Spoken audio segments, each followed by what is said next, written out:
How have you been? Why did you choose this film?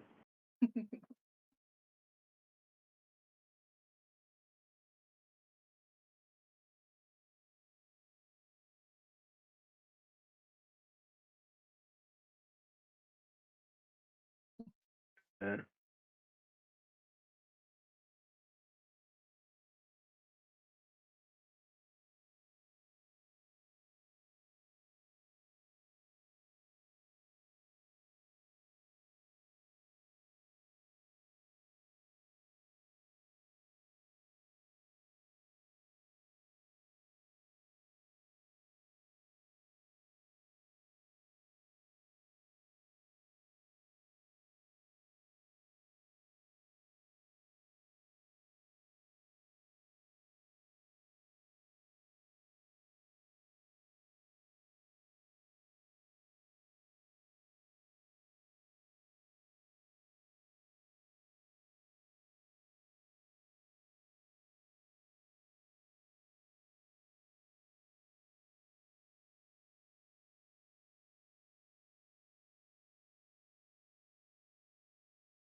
I am quickly gonna steal the spot first, mainly because I think myself and Emmanuel gave it the least scores for enjoyment.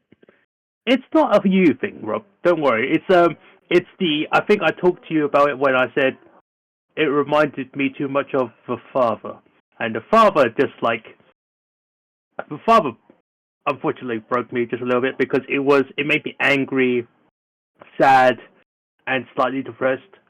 Where this one just sort of just made me just depressed, and it's like I think that was what it's going for, which is which is the story point. So unfortunately, it did lack a how do I say this? I saw what they were going for, but I didn't find it as somewhat believable as the father, where you had I guess that helped. I mean, Anthony Hopkins really helps if you had Anthony Hopkins in your film, so that's probably one of the reasons as well. But like seeing because when I watched it, I was like, I don't know if it's a Hollywood thing or just like a thing in like things, because that or a thing just like they do in media. Because like I get siblings argue, but I feel like the style of their arguments is a bit basic, if you know what I mean. Because like I feel like right, I get that they're sisters and they have different opinions and stuff, but I feel like it didn't feel as authentic as what I would like to think. Because like certain things, there were like little tidbits where they had like the two older siblings like have their little like gibberish talk. I was like, okay, I got that, but like it didn't mesh well. I feel like it didn't seem to have a good back like setting for the background. I felt like it lacked a bit for me. Maybe it's just because I feel like the acting between the ladies were a bit odd sometimes. Maybe because one of them was supposed to be high all the time. And I was like, maybe it's because that's the character. Her character is like has a complete face on her. She didn't really have any emotions. But maybe that was the point, and maybe that's again a me thing. Maybe I didn't understand it. But I feel like they could have done something different with the story. Wise, I feel like they done on certain things. I'll get back into that again. It's not so as I was trying to make it short. Is I didn't find it bad. I just thought certain parts were a bit odd. Let's just say it that way. So yeah, also that will let just and again me not trying to bring it down. It's just like just my opinion was a bit certain things. I don't know. Give the mic to everyone else. I think I'll jump in there. Right, so you mentioned the father, and this was a conversation I had with others last week. As I can't remember who asked me first that they were surprised that I liked it so much, considering I hated the father so much.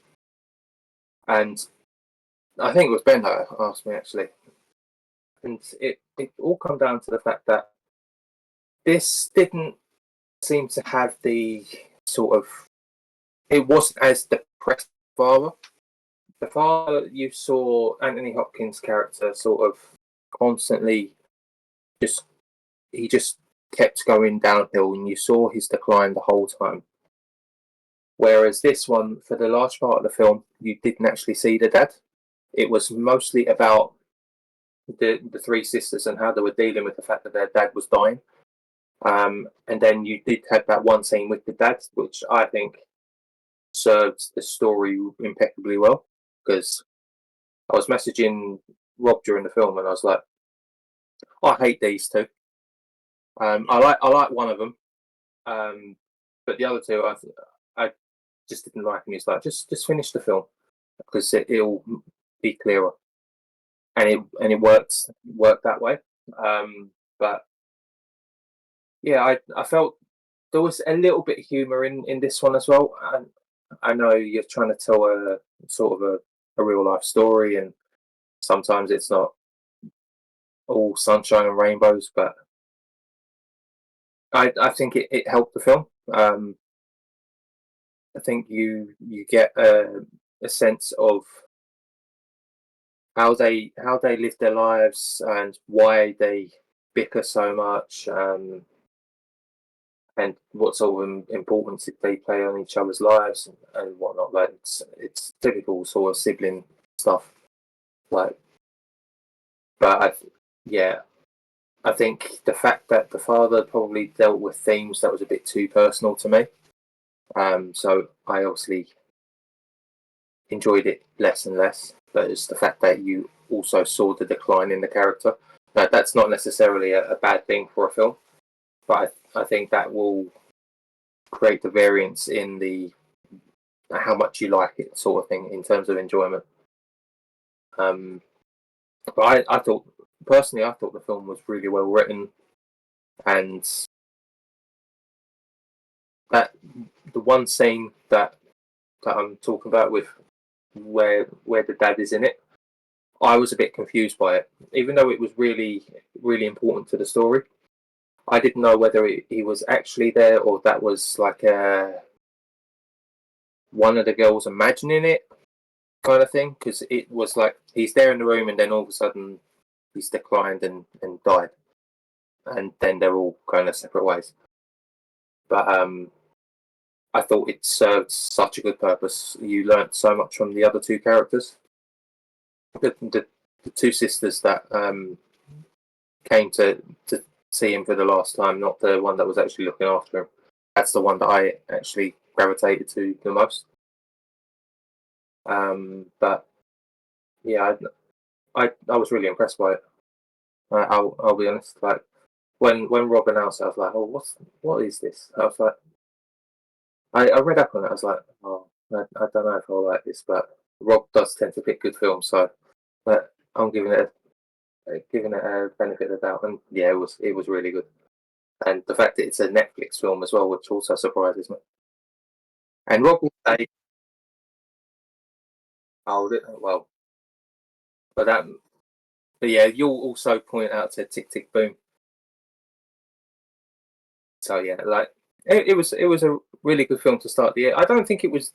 I mean, in terms of general themes, it is quite depressing, but I didn't actually feel depressed watching it. Um, it was just sort of like a sort of going along for the ride, like in the dad's last days and just learning about basically his three daughters. And I thought it was really interesting and really enjoyed it for that fact.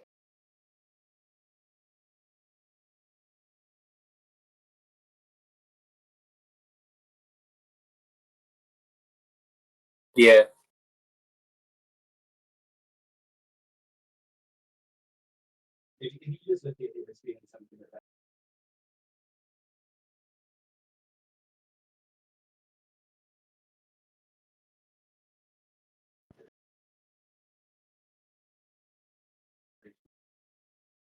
yeah. Because what confused me was the fact that they kept talking about how he's he's going to die anytime soon. Now he's bedridden, and then all of a sudden he's getting helped out into his chair, and then he's like, "Leave me alone," and takes all the shit out, and then props himself up against the windowsill, and I'm like, this really doesn't feel like a person that's dying, and then or that close to dying, and then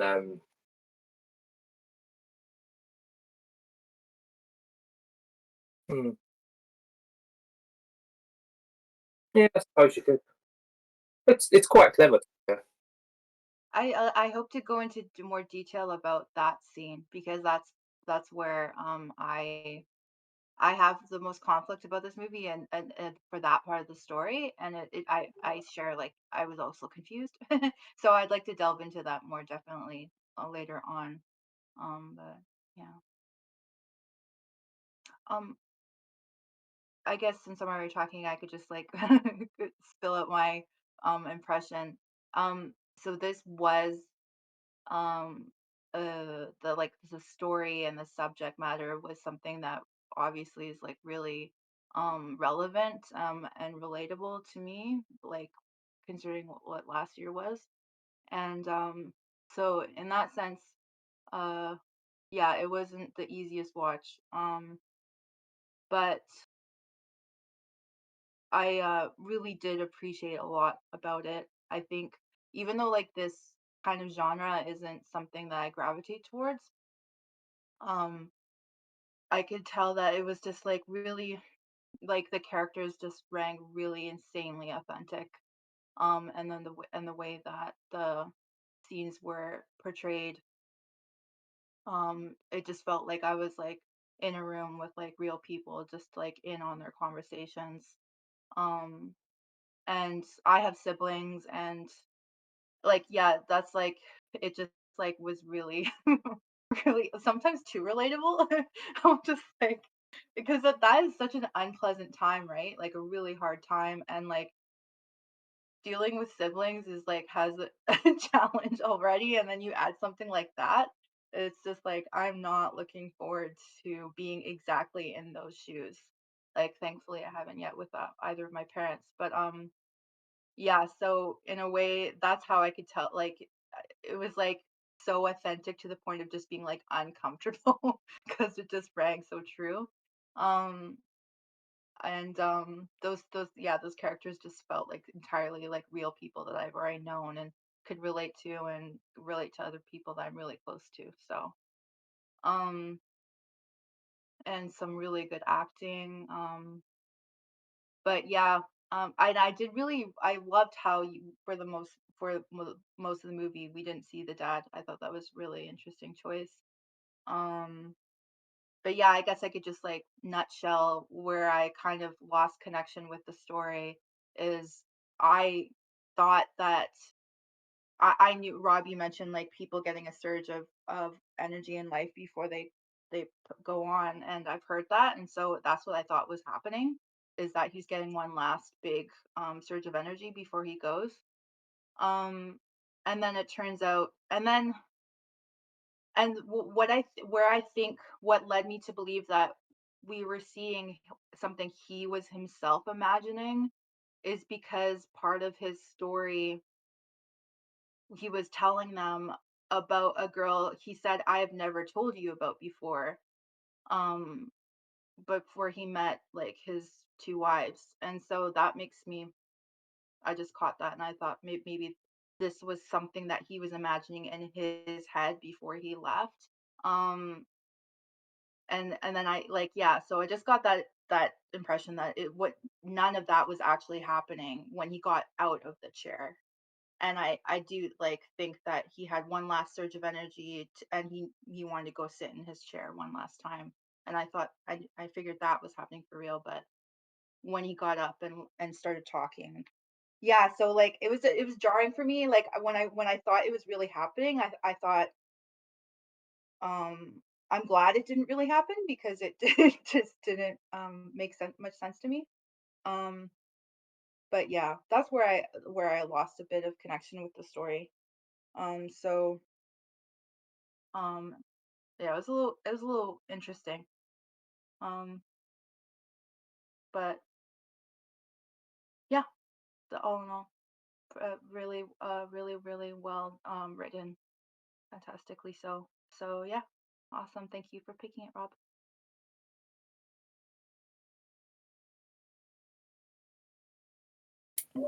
It's good.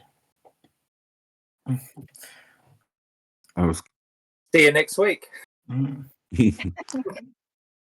was gonna say I like the ending part.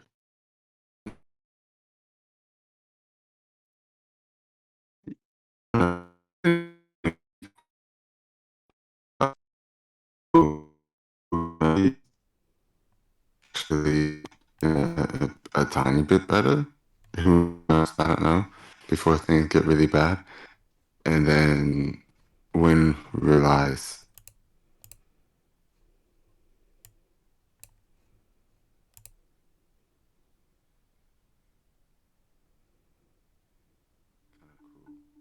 that was the sentiment that he wanted to leave them with. I'm having some trouble with the connection. Please try again in a moment. And we still get to kind of at least hear that, even if we, yeah, even if we don't get to actually hear him speaking to them, or he doesn't actually get to speak to them. At least we kind of know how he kind of was, because we experience what he's like for the whole movie from his daughter's perspectives, and they all have their own perspectives of how he is. So you can try to imagine what he might have been like from their stories, just like when they were writing a memorial kind of thing, the obituary. That's it. But it's nice to actually get to see him actually acting what he's like, even if it's just like for a brief moment. So I thought that was cool. In general, I found I thought the film was like well written. For the most part, I thought it was really good. I just was really frustrated. It I say frustrated, not frustrated. It really annoyed me having to watch them have such a bad time with their communication while going through their grief, which was very realistic. It's just hard to watch.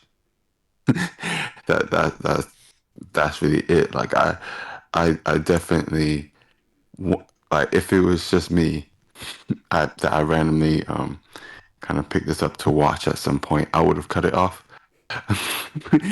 Like at some point halfway through, I'll be like, no, I can't do this no more. Like cool. Yeah, I'm sorry you're dealing with that characters, but yeah, I can't now. Y'all all need some therapy.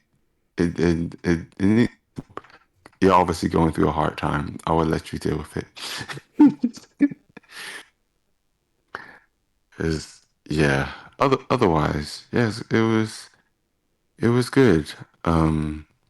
It was nice that they finally, oh, the character who was usually there caring for him all the time, like that sister.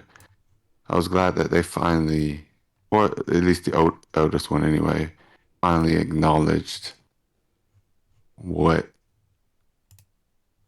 what she did had to do, and also the part she didn't play. The fact that she was that close but never really helped, that takes the piss. But that's also very realistic. I've managed people who have similar situations, and it's really sad. It's like this is a whole family effort. Why aren't you helping?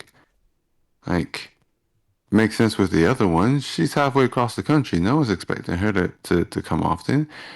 But you're like half an hour away. Why aren't you here? Or whatever, however long she is. But she's not far. So, but yeah, I think I was glad at the resolutions of a lot of the different kind of threads of the story.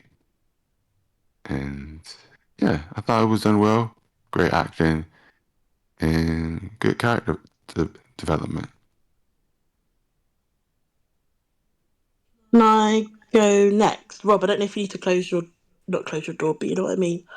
In case there's an echo for anybody, I don't know if there is. Oh, right. Yeah, I'll mute. Sometimes people can hear me talking and then hear me again 5 seconds later. Is it okay for everyone? There's no echo. Oh, wonderful, cool. I'm taking Corey's strong nod as the answer there. Yeah, I really like this film. I really liked it when we first watched it, when Rob was or when we had to watch it and Rob had to watch it. I really liked it, and I think it was really nice to see something done. I don't know why, but I think I expected with the title His Three Daughters to be a bit like the Shakespeare play King Lear, and that's one of my favourite Shakespeare plays. And I guess the idea of the three daughters competing and obviously wanting the dad's wealth and all that kind of stuff. So it was kind of really nice to see a story that was done very differently. It wasn't kind of about, I don't know, the greed that kind of can maybe come at a time of bereavement or like, fighting, but not necessarily fighting about kind of what they can have or can kind of get out of it in the same kind of way. So I really liked that. But I thought it was interesting kind of like I said, thinking about my expectations of it and then watching it, because I think for me, it actually felt like I was watching a play because it was so like intimate. It didn't really go.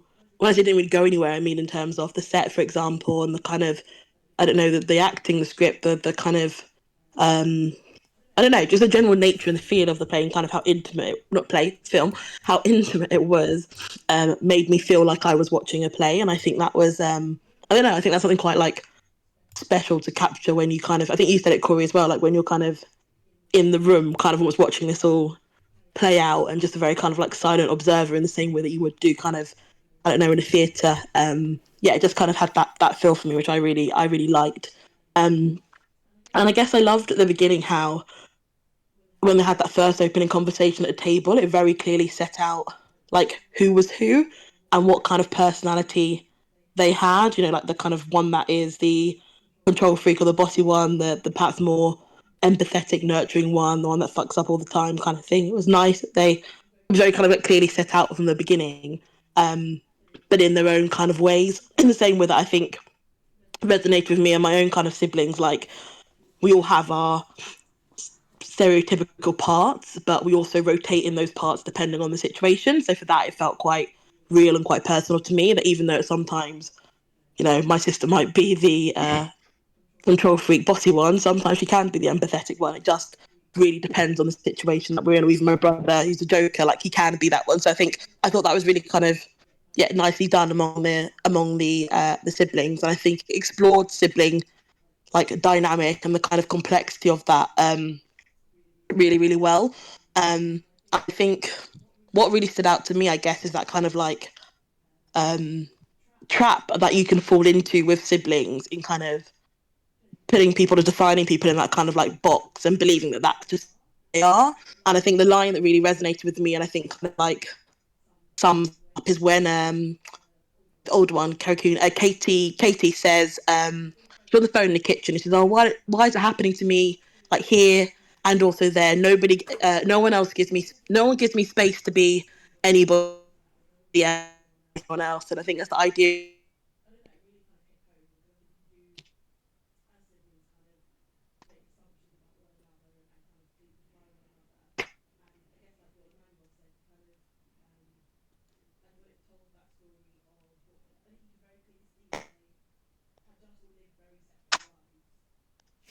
And define each other in that way, and something actually quite tragic has kind of forced them all to come together.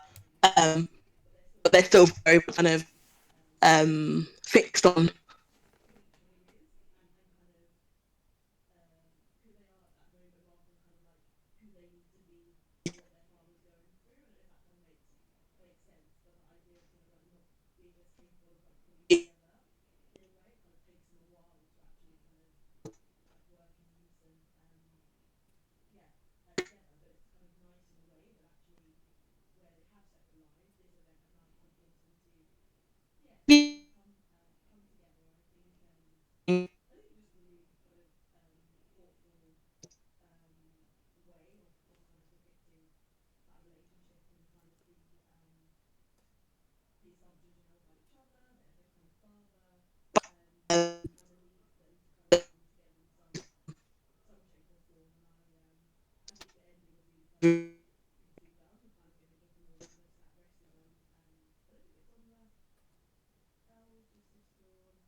What's her name?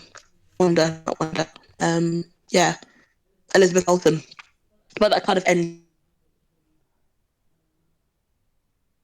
Yeah, I don't know, kind of special with her with the nursery rhyme, and again, kind of going back to that nurturing role that she kind of started with. Well, I thought the acting of Natasha Lyonne was like above the rest massively. I mean, I loved her from Orange Is the New Black, but I thought she was great in this as well. So yeah, I thought it was well written.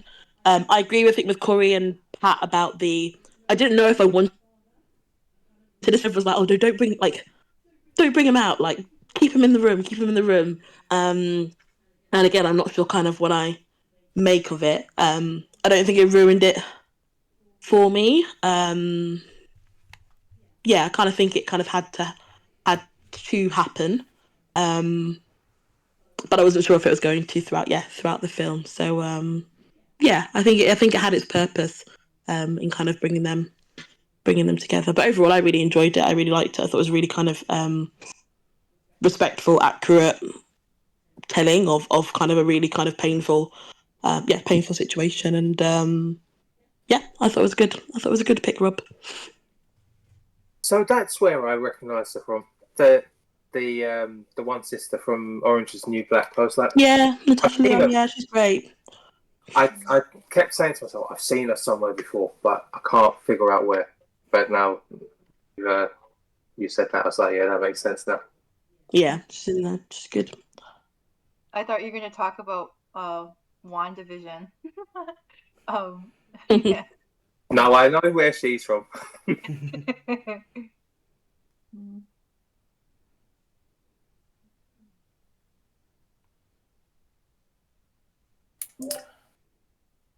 Yeah, shall I go next? Basically, yeah, this is an interesting one because I think everyone's kind of covered a lot of what I was going to say anyway. But yeah, His Three Daughters is a very, very good film.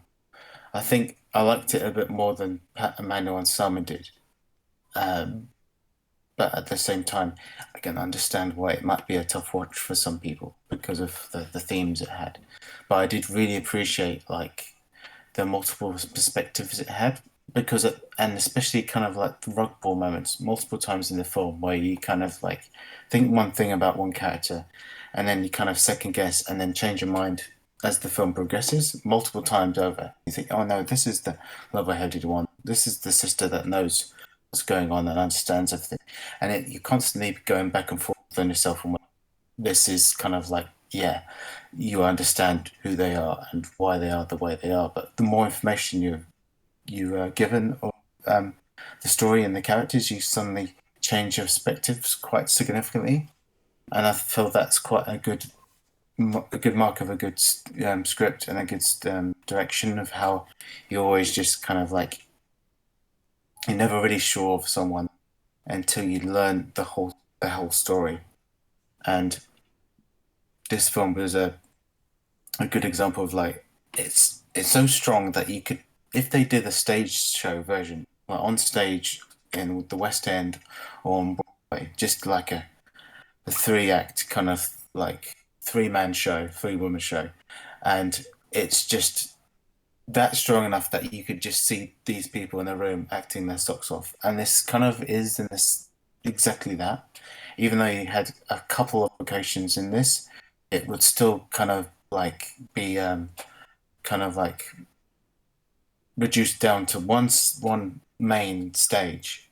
And I feel that they could just tell the story equally as powerfully on Broadway, just for how strong the script is in terms of the characters and how well they're written and defined. So I feel that's a really good example of like just how something that the actors can sink their teeth into. So it's one of those kind of, it's just like, yeah, it's just a good masterclass in performances, and I feel that all 3 actresses really probably did their best work in this so far that I've seen. Not that I've seen them all much, but I have seen them somewhere before, and I feel this is the most impressive, just because they can really showcase their emotions and their range in more subtle ways than you might think, and they convey really well that they're sisters, even though they don't necessarily look alike. They kind of give you the vibe and the essence they are siblings. And yeah, it all plays well into the vibe and the story and the execution of it. And yeah, like Corey and Rachel, was like, they could have easily just not shown the father at the end. The dad was kind of like this wraith that was always been talked about, and they didn't want to confront because of XYZ. But they could have done a film where they didn't show him. But the fact they did, and it didn't ruin the film, was quite impressive as well. Usually it was like, oh yeah, let's show him, and it kind of like less is more kind of thing. But I don't think it ruined the film, and I think it did make it very interesting, and it strengthened it in some ways because of it did it in an unconventional way.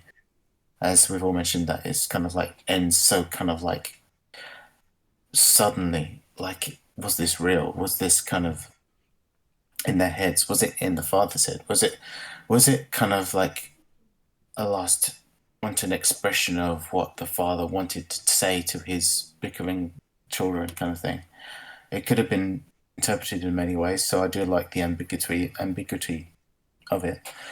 So yeah, it's a good thought-provoking movie, and it's not one that I'd probably rush to see again, but if I did, I'd probably appreciate it even more the second time. So yeah, I can see why it would be tough, but I think it's a really good piece, and I think the fact that it had some humor in it really helped, because if it didn't, it would probably be more of a drag to kind of get your head around and appreciate. But I think, yeah, they'd had a good balance and just like the tone, and yeah, and also what I found was interesting is how, I don't know if Rob will mention, but he might have another kind of interpretation of it, is that the color grading and the cinematography use lots of hues and filters of certain very strong primary colors in certain scenes, and I thought that was quite an interesting choice. There's a lot of deep reds and yellows and greens, and I thought that was really striking, because it looks good on even just on something like Netflix on 2K, and I feel that it looks. There's a reason why they're doing this. I would like to know more about that, but I feel that was a good artistic choice. So yeah, very, very good film. Thanks, Rob. Yeah, once everybody's done their like opening bit, I do want to talk about the production a bit, because I do think it's like there's a lot of really clever things, and I think the way that they use kind of like the production value of it to tell the story is really, really, really clever. So yeah, I'm glad you picked up on it a little bit. I think it might be just me left. Oh no, Alex here. Hi, Alex. I like Ben said, I think everyone's kind of made some of the points that I was going to make. But I think Corey and Rachel really said a lot of what I was going to say, especially what Rachel said about the beginning scene. I really liked kind of those establishing kind of speeches that they all made and the way they interacted with each other there. That really pointed out who was who. And it is interesting how the dynamics kind of do shift about a bit as siblings do. Like, it's, although I'm one of four, the kind of elder three of us, we all group together, and it's always like two of us against this one, or it's just kind of depending on what the situation is. So yeah, that was really relatable, and like who each sister was and kind of their role in the family dynamic. Like, you've got the mediator, you've got the one who's always like in trouble, you've got the one who wants to be in control. And I was saying to Manuel, because I'm the youngest, but I'm also the middle child at the same time, but then I'm the eldest girl, I'm kind of all of those rolled into one, just depending on the situation. So it felt kind of really poignant, just because I'm like, this is going to be us one day, because it's obviously everybody with parents and siblings one day, if you still have your siblings and you still have your parents.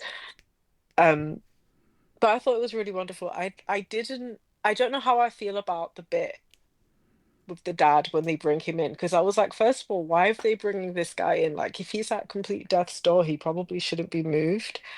Um, and then that kind of the whole time he was doing that speech, I kept kind of commenting to Manuel, like, is this really happening? Is this in his head? Is it in their head? And I think what kind of makes me undecided about it was, while I really liked the getting a sense of who he is and what he was about, and kind of his own perspective, as it were, of like who they all were and what they were to him.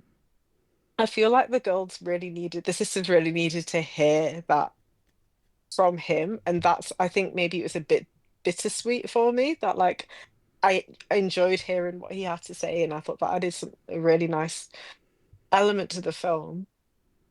But then I'm also like, these sisters kind of need to hear, um no, Natasha Lyonne is their real sister. Like, you're the only family she's ever known. He's the only father she's ever known. Like, I feel like there were some home truths communicated in that they needed to hear for real, for real.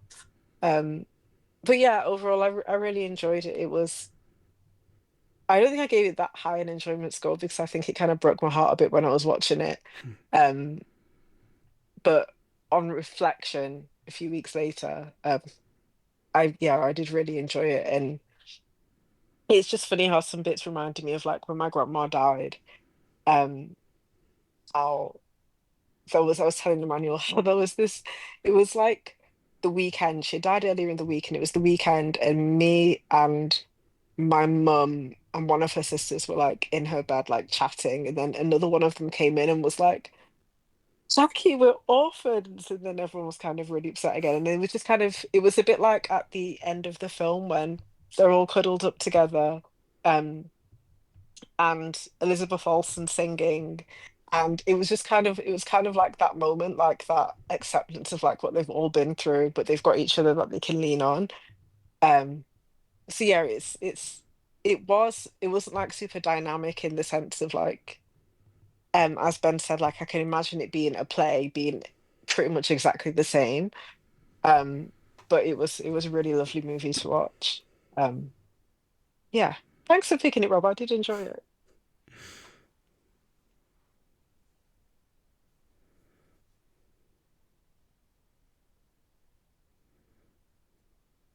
Sorry, is it just me left? I think so. Yo, Alex back. Yo. Hello, hey everybody. Yeah, I was really quite blown away with this. I'm still not finished going through how like my scores were. But yeah, I have a feeling it's gonna probably break the scale a little bit because like the first, yeah, I think the first like 10 minutes or so, they'd already got about like 10 points, and I was just like, fuck me, like this is just so dense. Like there's just so many. I don't know. I feel like Rob's going to go into it a little bit, but like I just when I was going through at the very very beginning, where it's just Katie. It's just Katie talking, and she's just kind of like it's an absolute monologue. Like no one's like really saying anything to her. She's not waiting for an answer. Like you kind of I don't know if you even like focus on anyone else, but like she's clearly just trying to not unlike what I'm doing right now, just just voicing like what she thinks and what she wants to do, and she wants to get the DNR form signed, and she wants to do this and that, and you know it shouldn't have been hard, but it turned out it was hard. But you know I don't know why it was hard because I managed to do it, and it's just kind of like all that sort of thing. And then there's like kind of like just at the end of all of this, it then cuts to Rachel, who's just kind of sitting there, and she's just kind of taking it, and she's just not said anything, and you kind of go like, "This is so weird. Why is this interaction happening this way?" And but like once you kind of know them a little more, you kind of go like, "Oh, the whole reason this has happened is because Katie just wanted to kind of like vent stuff. There's no point trying to get a word in edgewise with them because she's taking up all the air anyway. So Rachel's just kind of like got used to that, and it's just kind of like cool. So the new normal between these two characters is Katie rants, and Rachel just sits and waits until it's over. And Katie goes, "Oh, well, that's fine." And Rachel's like, "It's not fine. It's really fucking irritating, but like fuck, you're gonna hear that." And it's like one of these characters hasn't said a word yet, and I've already got an idea of both of them, like just from just from this interaction with them. And I was just like, that's so fucking impressive to be able to just kind of like do that. And so there's so many examples of just kind of like that kind of storytelling and like just getting into the psychology of them. Just really interesting. These are like very very deep, very well drawn characters, and yeah, really really cool. Feel like I'm probably not going to be the only one to say thanks, Rob. This was pretty interesting. That's it.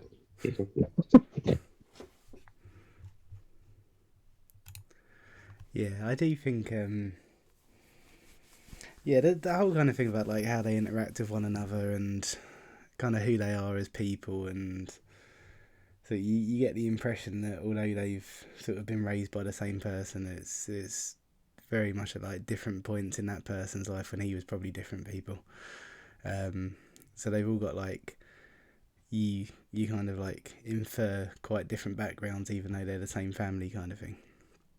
And I think one of the things that really got me about it was that I was kind of watching it thinking like these are three like very distinct people who all have their reasons for being the way they are. But it kept making me think back to when my dad died, and I was thinking like, well, there's bits in each of them that sort of reflect how I dealt with that. And I think that's where I was going like, wow, this is really I don't know, just like really interestingly put together. Because it's like, because you've got the whole thing about like one of them's going out and just like sitting on the bench and smoking, and another one is just trying to get everything done because they feel the responsibility has fallen on them, and they're the one who needs to kind of like get everyone's act together. And then you got the other one who I think her coping mechanism, like Elizabeth Olsen's character, is just to go, everything's all right, leave me alone. Like, it's sort of, yeah. And I was kind of going like, yeah, that all three of those at different points in that happening is how I was trying to deal with it. And one of the lines that really got me was the bit where the father comes out and he says to Elizabeth Olsen's character, like, you know, we always assumed you were okay, so we left you alone, kind of thing. And I was like, yeah, that's kind of, like, generally speaking, that's how I kind of like present, because I want to be left alone. And then it's like, oh, actually, that's not great either. I really felt that line. But even with Katie, like, I think she's probably the one that I'm the least like. But I was kind of looking back and thinking, like, yeah, there are points where, like, you know, this sort of, this massive thing's happened and you just want to deal with stuff and you can't understand why you're not able to. And I think that's probably where I'm most impressed by the film, is that they're all so different, and it all kind of like, you are sort of encouraged to have empathy with each one of them. Like, you don't, I didn't even, anyway, I didn't come out of it going like, that one was in the right, that one was in the wrong. I kind of come out of it going like, they're all so justified in how they were acting, even though they were all acting so differently.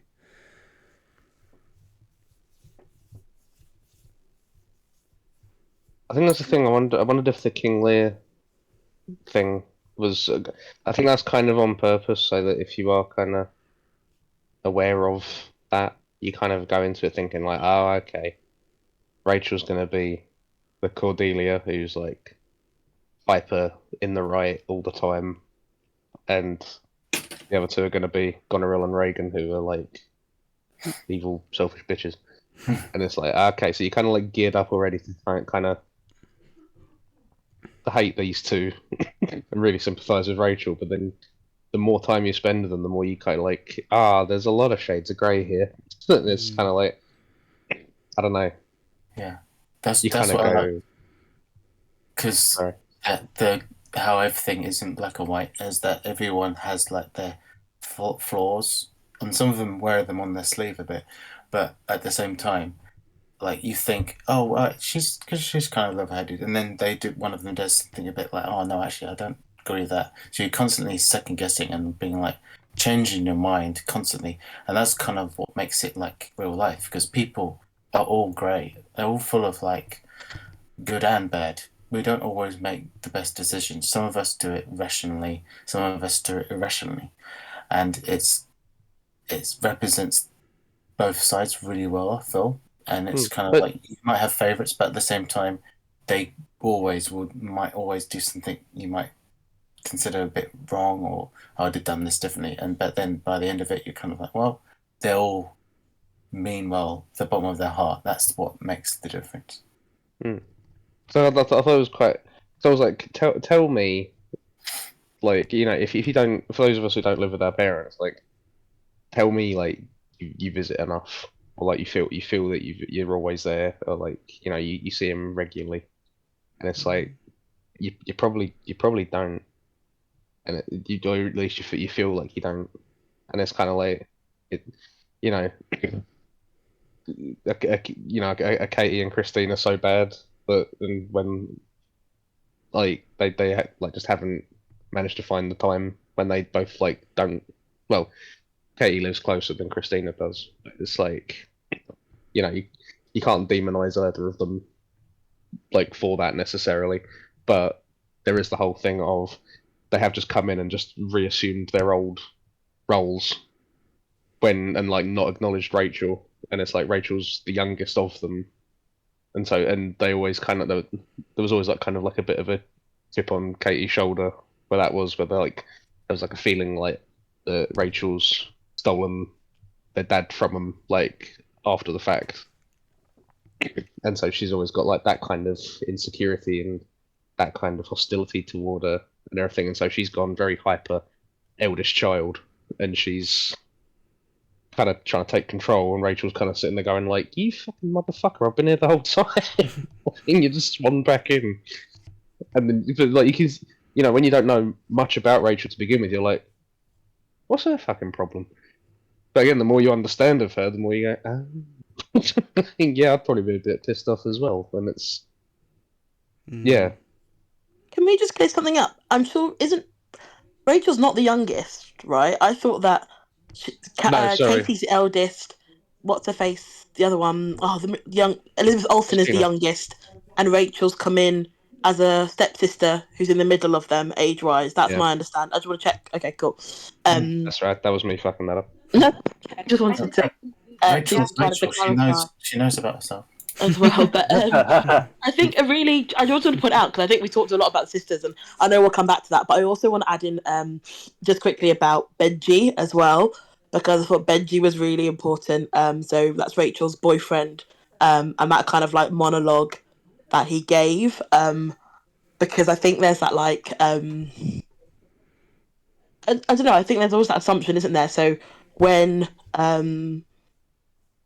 so like, how to explain it? So for example, my granddad, when he was alive, like my uncle is the one who is the younger sibling, but he was the main carer and didn't really have, or doesn't really have doesn't really probably have as much as he maybe would do if he didn't take on that responsibility. And I guess his life kind of like slowed down because of the taking care of my granddad. And obviously my mum and her sister and their eldest brother kind of have all got families, partners and all that kind of stuff, and own their own house. And I think the kind of assumption, right, that you kind of have of the person caring, that they're kind of almost like they're caring, but they kind of also have it quite easy because they're kind of like don't have responsibilities and all that kind of stuff. And I just thought that kind of like I don't know. I will come back to Benji. I know who's the point that I raised, but the tension, I guess, between the idea of sometimes my uncle, I know, says to my mum and dad, oh, not my mum and dad, my mum might have siblings, oh, at least you've got somebody who, is there with you at home. You've got your children, you've got your big houses and that kind of stuff. And then obviously they look in and go, well, hold on a second, you haven't had to take on any responsibilities. You've been, caring. That was the biggest one, but you've also had the house. You've also kind of not had to, we've paid you a salary to kind of be the main kind of carer and stuff. And I just think that kind of like tension of the outside and the inside and the perspectives that you have is really interesting. And I guess when Katie says, I think it's like very early in the beginning at that table scene that Alec was speaking about, she says something like, what did she say? Did I write it down? Hold on, let me find if I forgot it. Because she says, oh yeah, don't you find it strange at the moment we get here, she steps back from all responsibilities. And I don't know, I just thought that was such a cutting like line and such a lack of awareness, I guess, of the time that she has been there and the time that she has been caring for their dad. And it just felt really particularly quite kind of callous and unaware. And so I think Benji's really important because I think it's really great to have somebody who can advocate for Rachel and what she's done. And I think that kind of like but Alex said, that kind of like tiredness that she has, where she's kind of like, this isn't worth a battle to pick. I'm not gonna stick up for myself because I know what I've done and you formed your opinion and it's not worth my energy. But it's nice to see that there is somebody who like does want her to have that recognition, that even though she kind of isn't looking for it and wanting it herself. I think the fact that he kind of very comfortably and confidently kind of puts Katie in her place and kind of takes her back in terms of actually what he's observed, and almost knows a bit more about her father than like she does in kind of those final stages as well. I think it's just really I don't know, kind of really like says something, I guess, about I think it's a real kind of, I don't know, not slap in the face for her, but I just think it's a really kind of important moment that I think sometimes you assume maybe that you're I don't know, like the kind of like blood part of it. And I think that kind of idea of like proximity to the dad and kind of almost and the proximity to the family is almost something that where Rachel's kind of on the outside, actually she did do her bit, and even more so did Benji do his bit, being even more of an outsider. And actually you've got, like I said, Katie, who lives half an hour away, who didn't really do anything. I just thought that kind of moment and that monologue that he goes on was really really powerful and really important, I think, in terms of actually showcasing what it is that she's done. I think it can kind of be I think without him doing that, I don't think you ever would have heard it, I guess. I don't think you ever would have known from Rachel herself. So yeah, I thought that was really important. I think what was another really nice thing about those two as a relationship was that so like when I was a kid, my mum was the carer for my nan and my granddad, and my granddad died when I was 8, my nan died when I was 12, and a lot of my childhood memories are my mum caring for one or the other, and it's kind of like it's really easy to like focus on the ways that made things difficult and like how sort of like stressed and tired my mum was because of it and how difficult it was for us as a family and all of that kind of stuff. But I think what was really nice about how those two were portrayed as a relationship in this is that they weren't shown as the victims of it. They were tired, but you got the positive from it, and the positive was that they got to spend all this time with this really great bloke, and I like that was more of the focus of who they were rather than just the negative. And I think the result of that and sort of how Rachel is portrayed as being like, you know, she's got her issues, but she's the one who's like able to take care of herself a bit more because she's not cooped up in the flat, and she's the one who's like getting out and like getting her own space, and she's sort of taking care of herself in a way that the others are kind of like coping because she's the one who's been through it all, and even though it's been really difficult and she's really tired as a result of it, she's spent all of this quality time with this person that they haven't had, and I thought that was a really nice way to show those two. I think that's also the like her reluctance to go into the, I guess my opinion of her going into the room or not wanting to go into the room, like I guess you could read it as she's been closest to him and actually it's hardest for her to see him that way. But I think on the other side, it's perhaps that, like from what you've just said, it just made me think in a way she's kind of had the time, right? She kind of has had the, like, not got the most of it, but in a way that Katie and I can't remember the other one's name. God forbid. I don't know what she's called. What's her name? Elizabeth Olsen's one. Christina, thank you, Alec. Yeah, they kind of haven't had that time, and actually that's that kind of like pressing need to be in there in a way that she's quite kind of, I guess, through caring for somebody, right? You kind of see that decline, unfortunately. And I think she, like you said, was able to manage herself better because she'd kind of come to terms with it in a way that I think Katie, especially from that opening monologue she does, is trying to almost like psych herself up for it. And Christina obviously wants to be in there as much as possible because of the missed time that she's had as well. I think there was another really nice bit that sort of showed kind of like the difference in where they are at dealing with it, and it's when when Rachel's on the bench outside, and then she's smoking, and the security guard comes over and he says like, "Oh, you can't be doing that kind of thing." And I think it's the first time it's where she's like, "Oh, it's legal now," and he's like, "Oh no, you can't be doing it." And then she says, "Oh, I've got to get out because my sisters don't want me smoking around our dad and all that kind of stuff." And he says, "Oh, how is Vinny?" And she says, "Well, he's dying, but it's not because of my weed smoke." And it was just like, I don't know, it's just how blunt and honest that was. I was like, yeah, you know who you are in a way that the others don't. Like, it's like you can't imagine either of them speaking that openly and honestly. Yeah, I think I scored like 10 for purpose.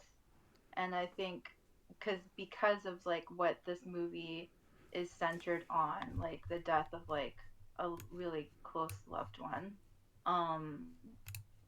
And I just thought it was so valuable, like the more I think of it, because this was so authentic, like the message that I took away from this was like how important and helpful it could be to not just run with your own assumptions and run with your own ideas and narratives about what you're seeing, and just be open to learning more before you decide about someone.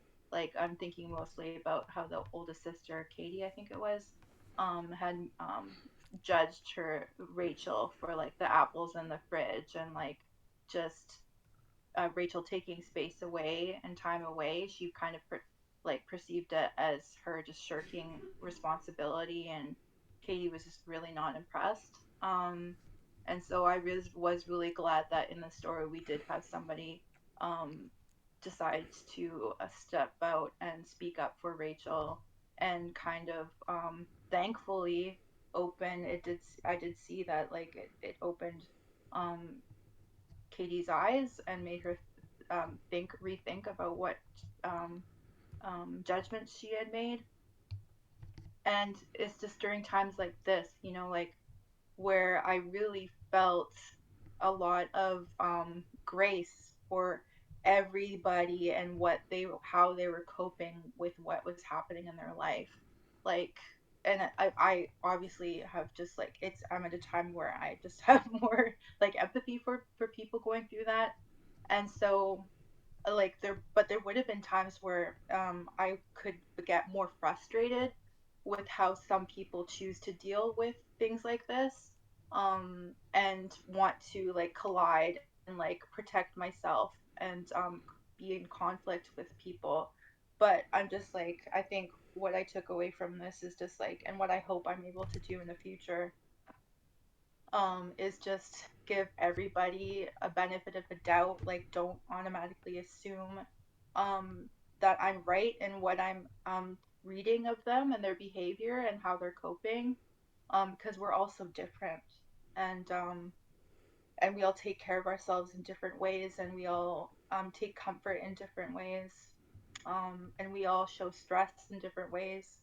So I just thought this was like incredibly a rich, valuable source of just like humanity, and how different we can be, and um, like death is just like one of the biggest, most like biggest things we could go through. So I just thought this was just like an incredible story to tell and see, and very, yeah, helpful.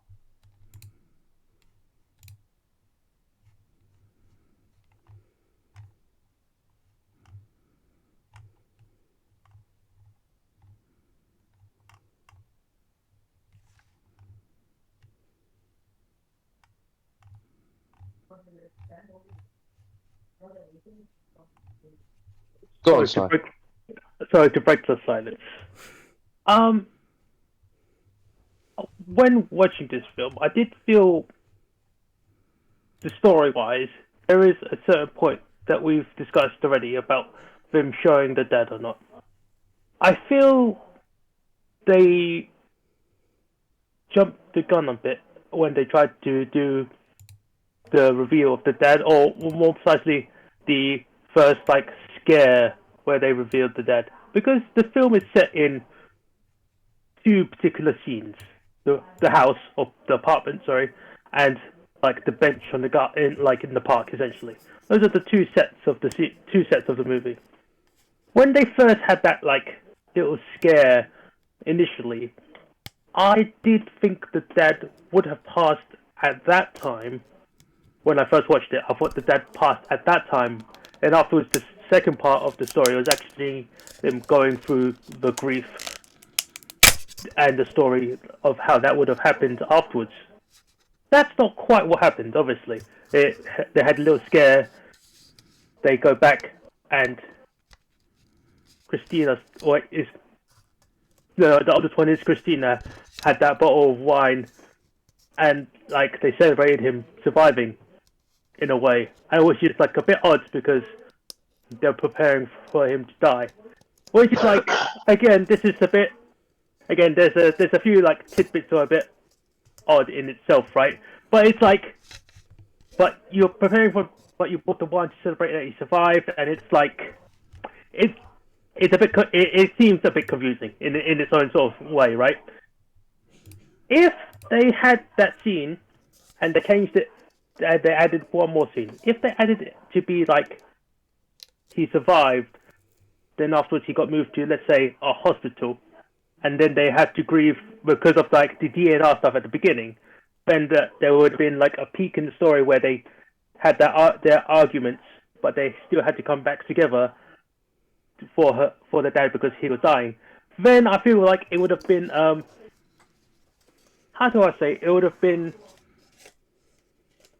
I don't want to say more interesting. I would say it's more, in a weird way, it would seem a bit more realistic, because like sometimes things happen in these situations that aren't in your control, and I think sometimes because there is a certain level of chaos in like how it happened, that's when they can sometimes bring them together closer.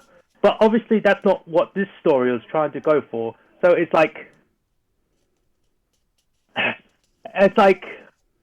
see what they were going for. I don't quite. Sorry, just give me. I don't quite get. I don't think they took the correct like pathway to get what they're saying.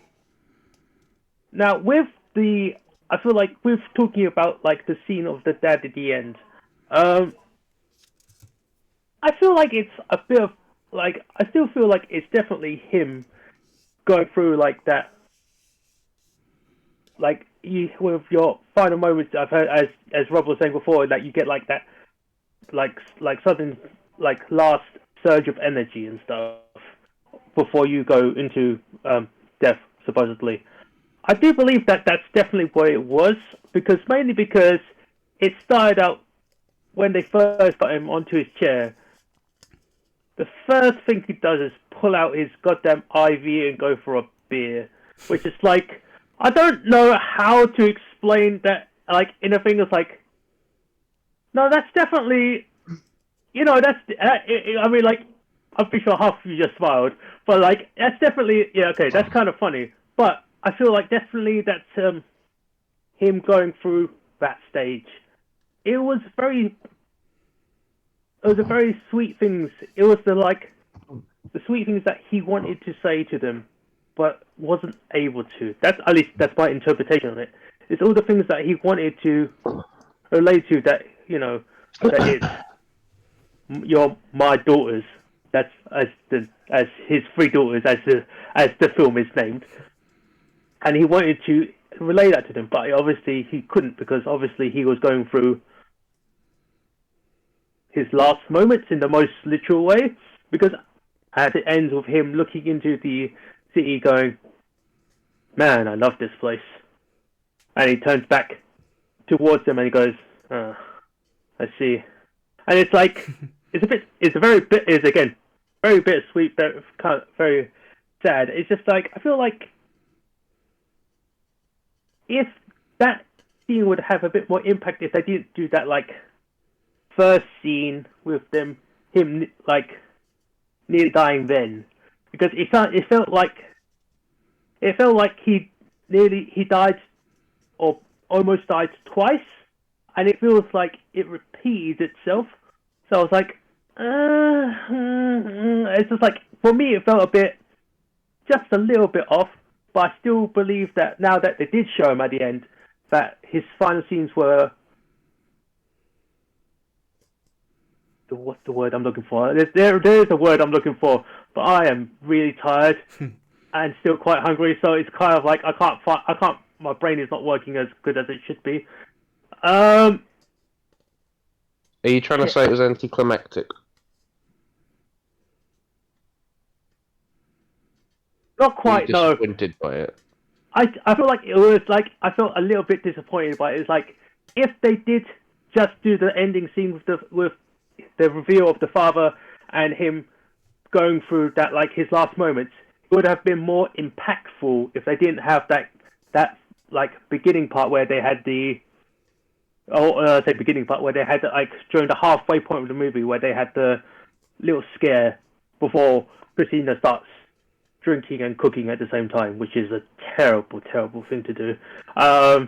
It was just that I think there was like a scene where I was fully expecting her to cut her hand and be angry at everyone, and that would have been like the part where they go into that like spiral of arguments, where they eventually talk about they will have arguments about like the house or the relationship, but it's not. It's when they have arguments about one thing, like it'll be like her cutting her hand. But it wouldn't really be about her cutting her hand. It would be like about the whole situation. But they don't actually talk about the situation. They focus instead on one thing. But the argument is not about that one thing. It's about something else. I feel like that happens a lot with siblings. Maybe it's because I don't have a sister. I don't feel like I have that particular conversation with my siblings. I feel like we're more chill that way. I don't know how to explain it. But like, I feel like again, as I said earlier, in chat, it's like I feel like Hollywood does sibling relationships with sisters a lot more like, I would like to say, angry and bitchy, because I feel like that's how it was for these particular sisters. That didn't come across to me at all. Angry a bit. I mean, Christina was more angry than anything. She was very authoritarianly angry, but like, I think that was her conceptual role. I think that makes sense, if you know what I mean, because of how she became, as she said, I can't be mother at home, but also mother here. I think was the conversation that they had. They had, right? So it was like it was interesting to see. I think the thing that you were saying about it feeling like he died twice and all that kind of stuff, like I do think that's quite true to life. Like I think obviously, like depending on how a person dies, like it does kind of feel like they have multiple deaths. If it's because of like a kind of like a long illness kind of thing, like even with my Uncle Den, like a couple of months ago, like I saw him for the last time, and he was weak. Like it was really difficult to see, and he didn't actually die until like a couple of weeks later. And for the whole of that 2 weeks, I was just thinking like, how the fuck is he still around? Like it's just it didn't make sense to me that he was like still hanging on, kind of thing. And it's almost like you have the death while they're still there. And then there's just like a weird period of waiting where it's like, that things are like just, that it sounds awful, but they'd be better off if they did die. And it's just like it's a really weird thing, man. Like it's the same with my dad as well. Like there's just, like it's kind of like, because I was working in Tesco at the time, in Winchester. And my mum phoned me while I was at work, and she was like, "Oh, you need to come home now," kind of thing. And obviously, like, what it's about when your mum says you need to come home now. And I remember that whole train journey just thinking, like, I don't know how I'm going to cope with this. Like, I don't, like it's like, what's happening. And even though he's still there, it's like you're dealing with it before it's happened. And it's just a really weird thing. Like, I think it's quite a normal thing that there's like multiple points where you're dealing with it, kind of thing. And then with the father coming out, like I really think it's up to you how you take it, but the way I took it was that it wasn't literal, and the reason being is that, obviously he says things like what you said earlier, Corey, like when he was saying like, oh, this is something I've never told you and all of that kind of stuff. But I was relating it to, like, again, when my dad died. And so but before I was born, he had this like really awful motorbike accident where he was on the back of his mate's motorbike, and I think that the bike went into a car, so like it's gone into the front of the car, and then because he was on the back of the bike, it basically like catapulted him up in the air, and so he did this like big arch, hit a lamppost, and then came down on his face and like smashed his back and like knocked all his teeth out, and like the whole time that I knew my dad, like he didn't have like any feeling in one of his legs, so he used to have like this weird limp where he had to kind of like balance on one leg and then chuck his other leg forward to walk. And I always knew it was because of this accident, and it was like it was never really a thing. It was just kind of like, oh yeah, he had an accident, and because of that he walks like that kind of thing. And it wasn't until after he died that my auntie, like his sister, told me that when the accident happened, they told him he was never going to walk again, and he just kind of went, no, fuck that. Like you don't tell me whether I walk or not, I'm going to walk again. And you know, like the doctor's advice was always to like get a wheelchair, use crutches and whatever, and he just taught himself to walk with a dead leg, like rather than using all of that. I never knew any of that until he died. And that moment where the father in this was saying, I've never told you this, but it just made me think of that, because it's kind of like, yeah, he never told me that, but now that I know that, it's become such an integral thing of like how I think of him, that it's as if he did tell me. So it doesn't matter whether he said it or not. It feels like it's something that came from him still. And yeah, like there was a thing as well where like, because he had to have like, you know, sort of like metal plates and like all this stuff in his leg, so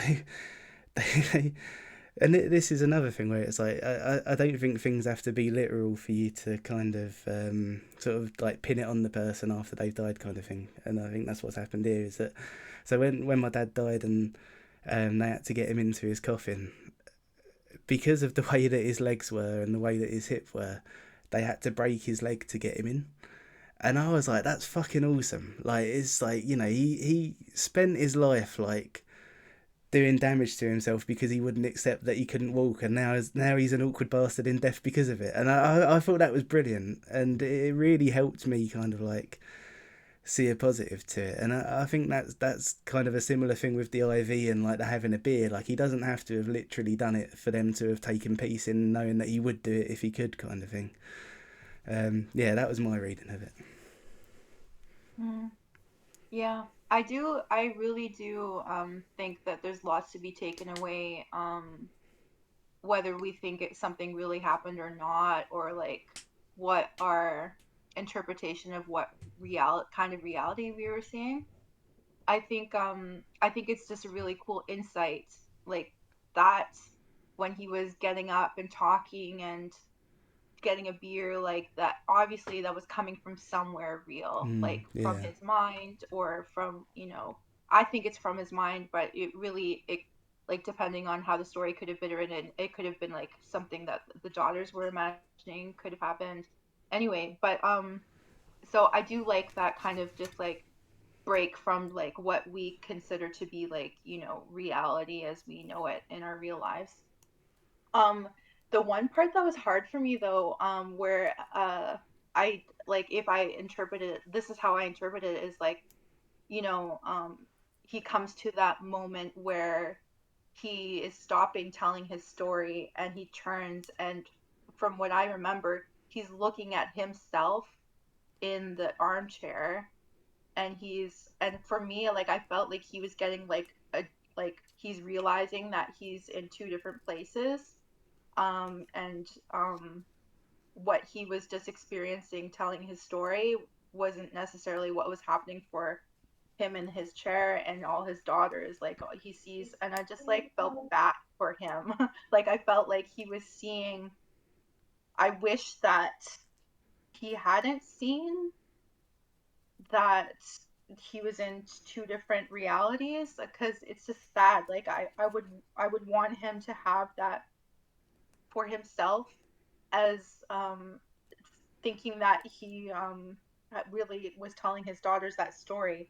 But then to me, it just looked like he is realizing that that was all in his mind, and he's actually dying or dead already, and that was just really sad to me. So that was my interpretation of it. I'd be interested to hear if anybody has any other impressions of that scene and how it went, and their read on it. But yeah, that was definitely the most interesting part of the story for me. And one last thing that I wanted to say that is unrelated to what I just said, but I thought a really relatable part of the story was how there was that like close call to him dying, and they thought for a second that that was it, and then it turned out to not be, and they're in this weird like being like relieved that it wasn't over, and that he's still around. But I just remember being in that situation where you don't fully know how to feel. Like they were kind of celebrating, but to me, like when that happened, it's kind of bittersweet because like how much can you really celebrate, because they knew that he was like going to go at any time, and so it's just like happy to have more time, but it's just like the roller coaster of just like, yeah, you do go through them dying like multiple times if it happens that way. So yeah, just really heavy stuff, but really well done. Hmm.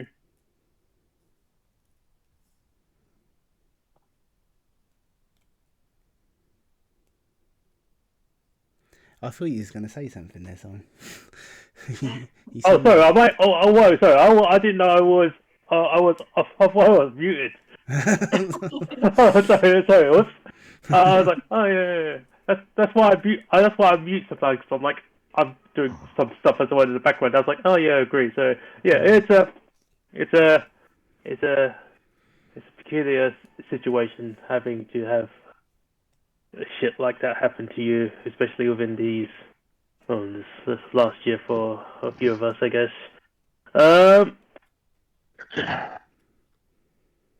This is a classic Rob pick, man. Because everyone's just It's just very had an emotional ball punch. Just gone like, yeah, it's a very yeah. You contemplate a lot of stuff with Rob picks. It's the reason why he gets like the Oscar bait, especially with like Hey, well, I refute that. I was just joking. Yeah. You're in trouble now. No, I'm not. Rob knows. That's not for you Rob to knows I decide. love. Rob knows I love him. It's fine. It's fine. Rob gets it. Rob gets me as well. Yeah. But in any case,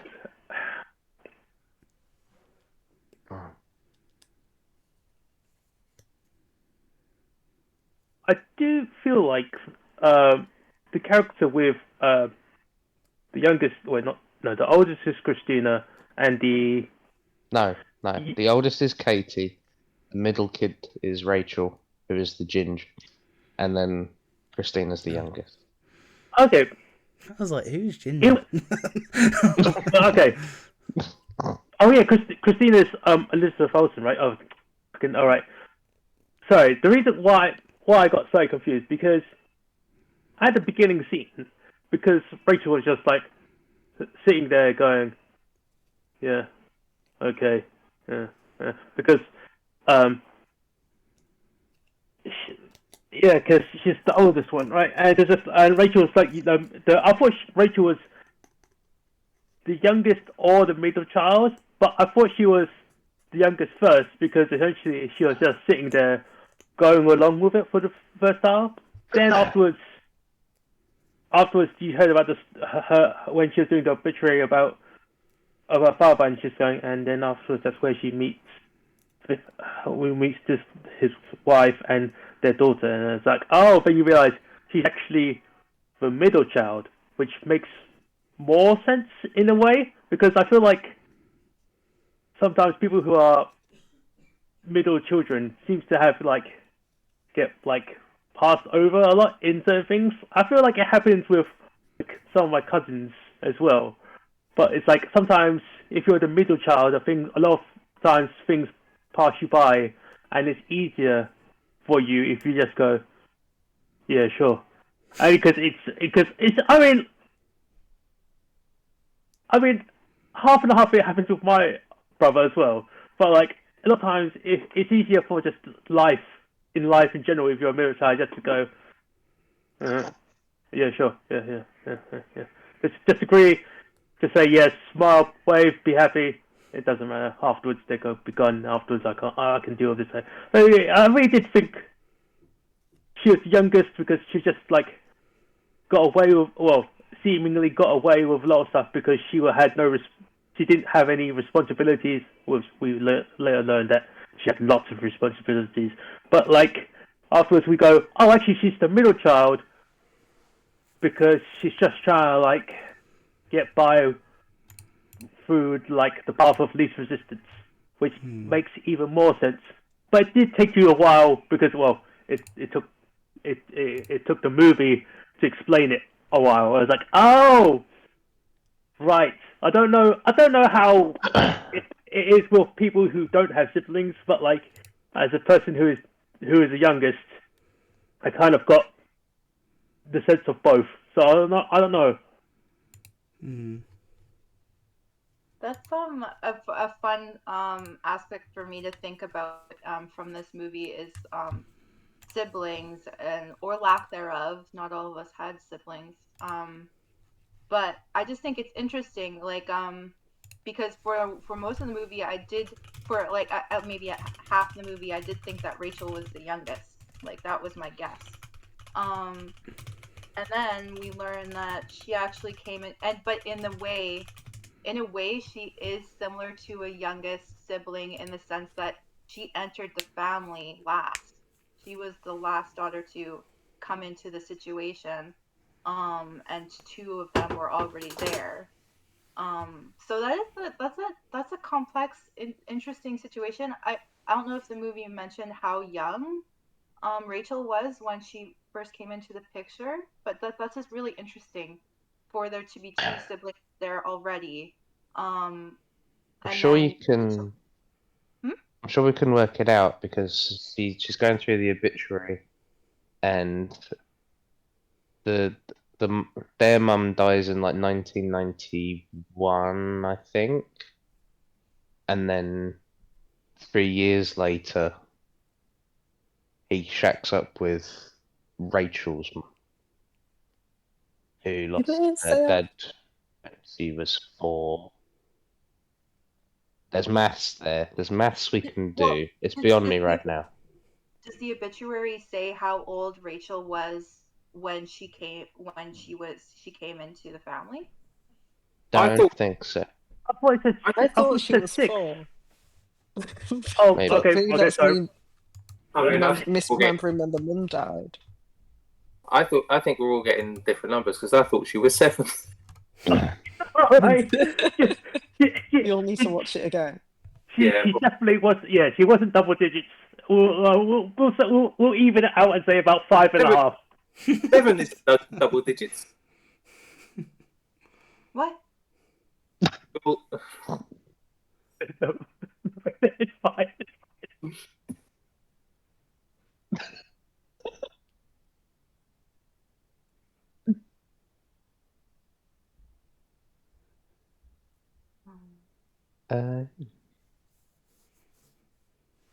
But yeah, I think you.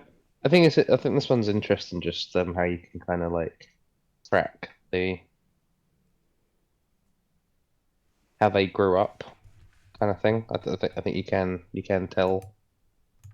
I think just from the way they act around each other, you can kind of surmise like what the dynamic was between them and what that led to.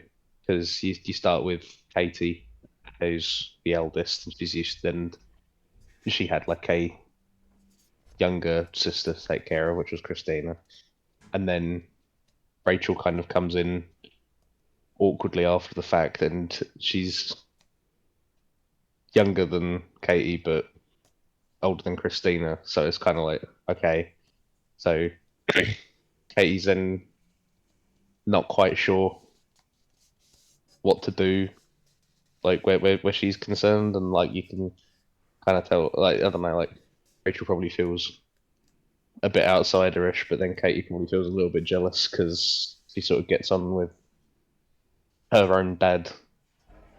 They got more in common just naturally, so she's probably a little bit resentful, and that's why her and Christina have like the little code that they speak in, because it's just kind of like, oh cool, this is our thing, this is how we can communicate, and you know, Rachel's not part of this because we can do this with each other. And then that's kind of led to, but like, you know, I don't know, when you're so emotionally intense between Katie and Rachel, and the parents probably have to devote more time to them, Stina then gets neglected because she's not doing as much. She's not like as involved with any of it, so she goes and seeks it out elsewhere from like gigs and stuff. And it's like, and that's why she's gone, cool, I don't really like the city, I'm gonna move, and she's like the furthest away. Whereas Katie might have felt that she kind of lost her parental role when Rachel came in.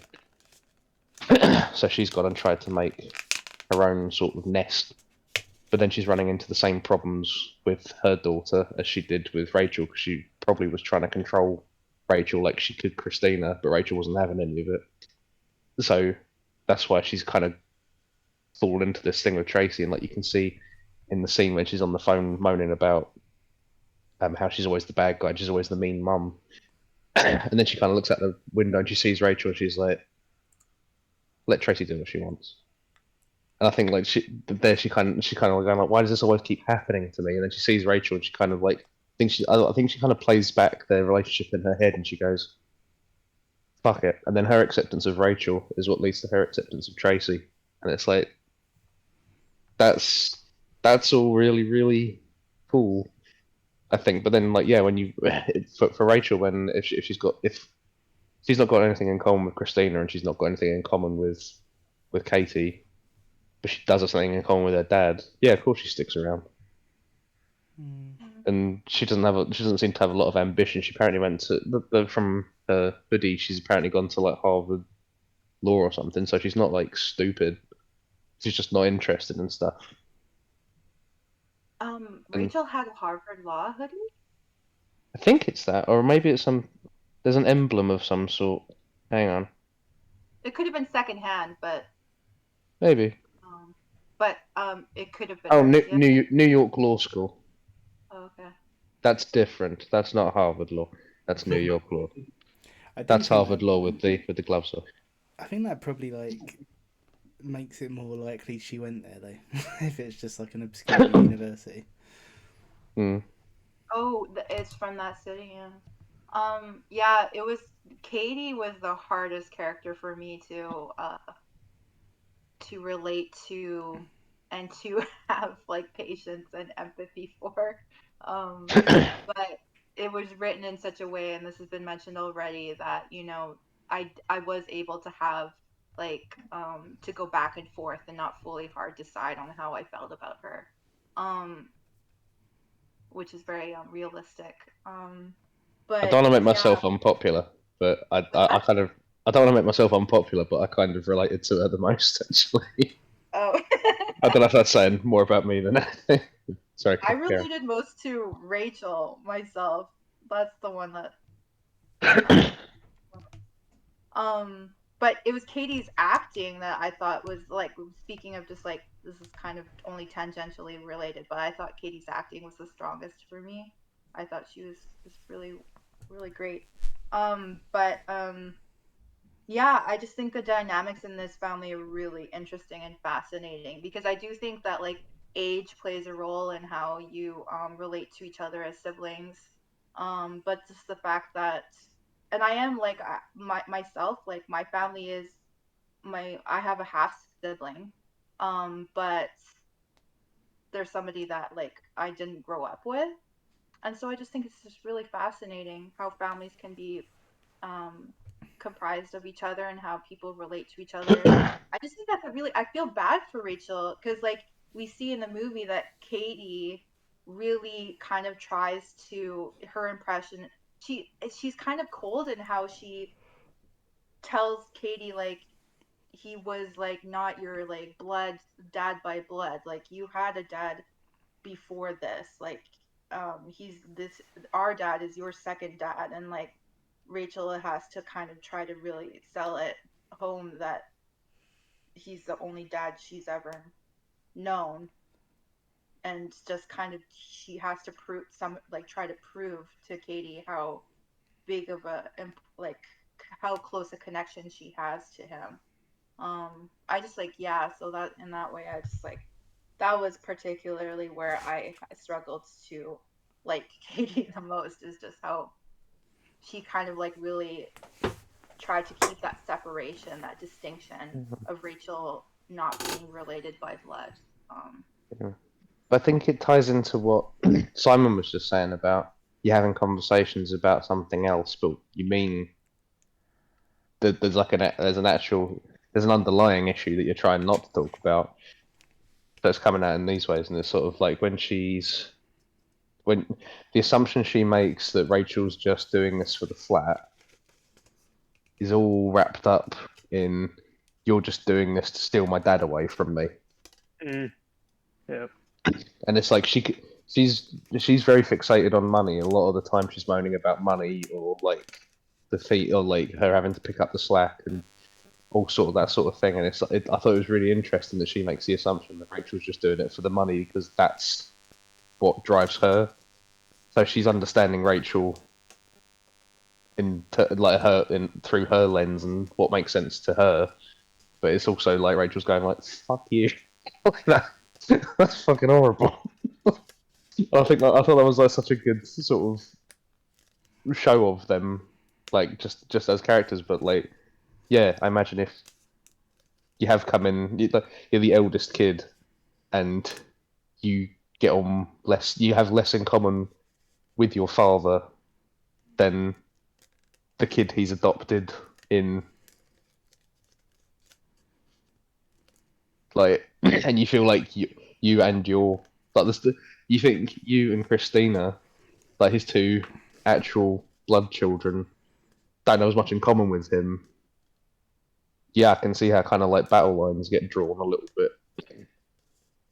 Like, not to say she's not cold in that scene, but she also feels justified in being that cold because, as far as she's concerned, Rachel has it far easier than she does, and she took her dad, and she's taken the flat. So yeah, no wonder she's got a big chip on her shoulder. But it's all come out of the fact that she's not been willing to talk about it, and she's not been willing to understand up until now. Because like Rachel's no more at fault than she is.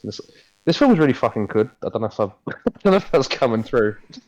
Yeah, do you know what? I think that is a really good example of how well written it is, because the whole thing about how how Rachel's treated because she's not blood is that is like the most kind of sort of like guttural reaction I had to it, because it made me so angry. Because it's like, I mean, it's another thing that you sort of relate to your own life, because like for me, I've always said that like the best uncle I ever had was my Uncle Den, and that's my dad's best mate. Like there's no blood between us at all. And you know, most of the blood family that I do have, you could transcribe like every conversation we've ever had on the back of a stamp, and say like it's always been like I've always kind of like resented this idea that you have to be blood to have a connection kind of thing. And so when that was coming out in this, I was like what the fuck? Like she's the one who's like, she's his carer. Like she's putting so much into this that you're not, and like just because she hasn't got a piece of paper to say that she loves him, like it doesn't count. Like it was making me so angry. But on the other side of it, you kind of when you kind of like take a moment to try and see it from Katie's point of view, and then you kind of get all the stuff that is wrapped up in this person who wasn't part of her life at the start and who is now more of a daughter to her dad than she is. It's like, oh, okay, this is there's a lot driving this. Like it's, yeah, I think it's it's really thoughtful. Yeah, to be fair to Katie, that is because I was in my amongst my like I grew up being the oldest, and so I could relate to Katie in that sense that would be challenging for her to have a situation be a certain way and then a new person come in and change the balance. Yeah, I could see that. This is kind of what I was trying to get at, like at the beginning. I wonder if they throw in. I wonder if like that was a purposeful thing where they go, his 3 daughters, and you go, King Lear, 2 bitches, 1 lovely lady, and you kind of, but then like the further you go, the more you go, damn, like everyone kind of had a point, and I understand them all, and yeah, they're all very complex people. Like I wonder if they threw that in as like a kind of a false lead, just and then surprised you with how like deep they were. I think I haven't read King Lear. Has it been adapted into anything before? Oh, there's loads of really good films that it's been adapted into. Ran is a really good one. Ran? Yeah, it's Akira. What's his name? Kurosawa. Akira Kurosawa. That's it. Yeah.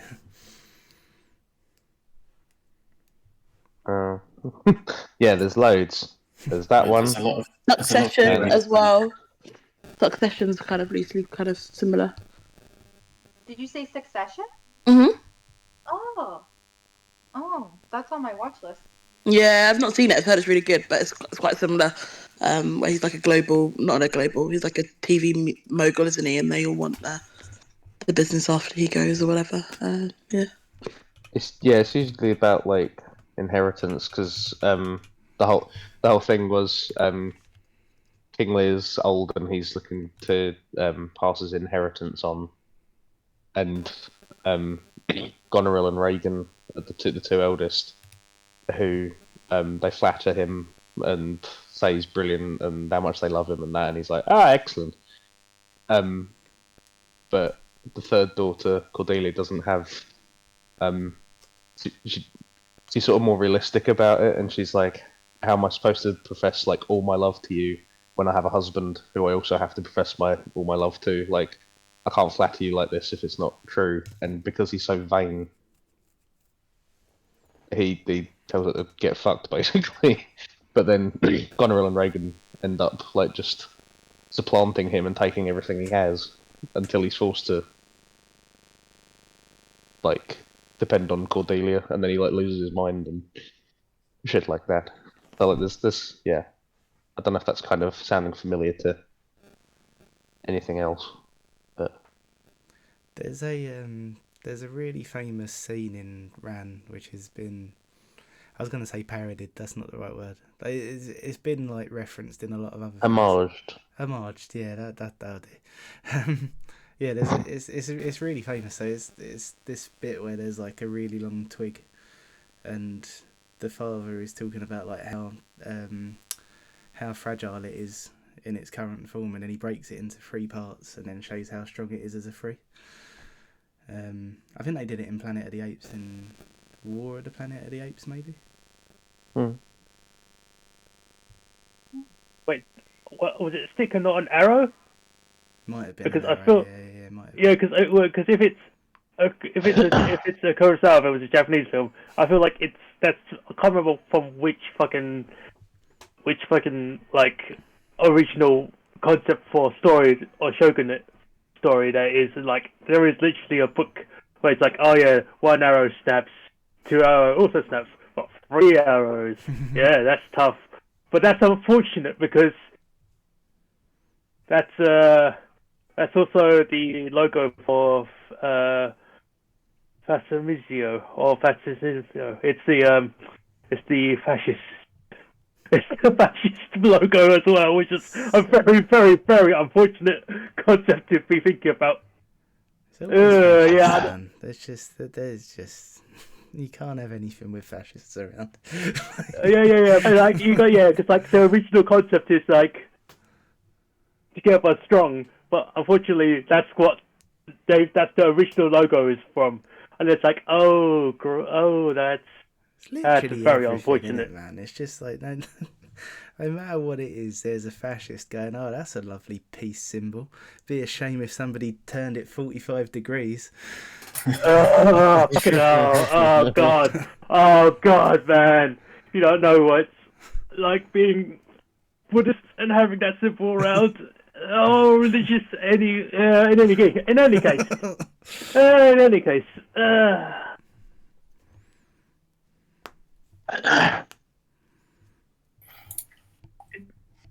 in any case, good. Yeah, Very it's good.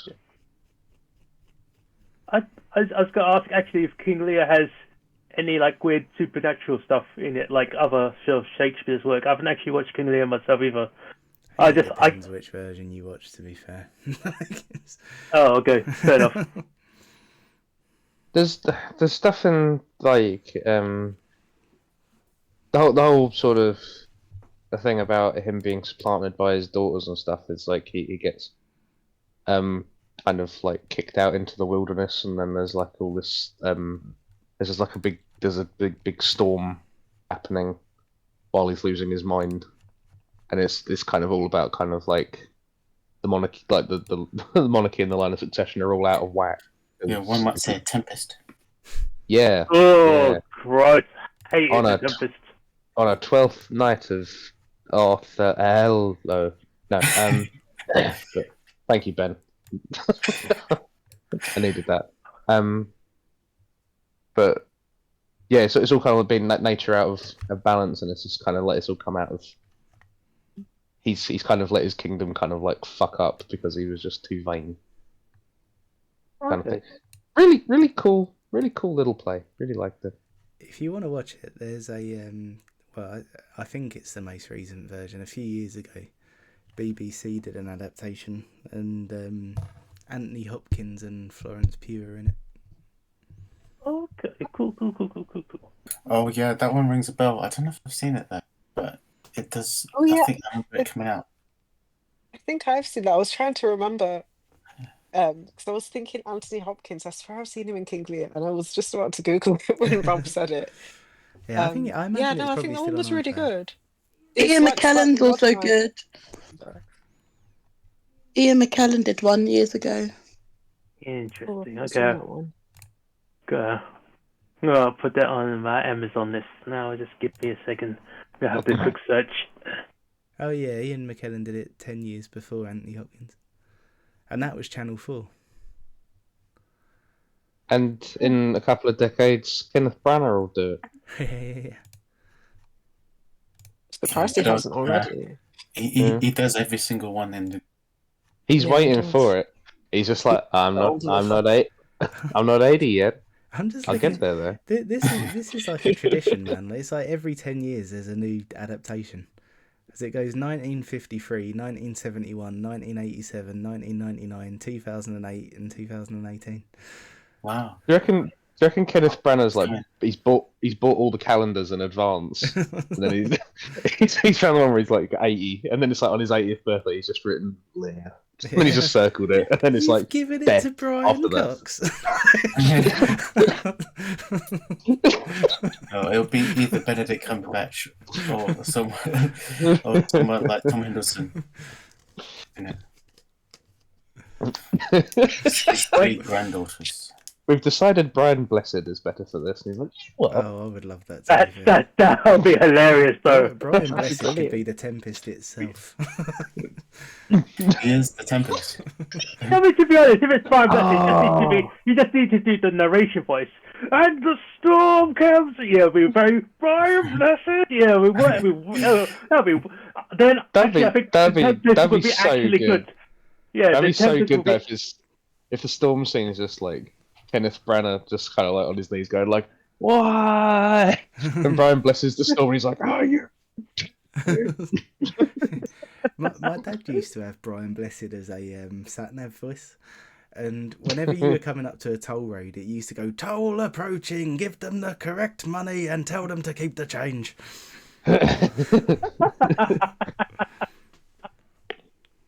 That's awesome.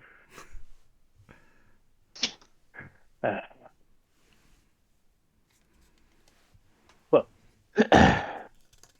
it has come to about nearly 1 o'clock in the morning now, at least on this side.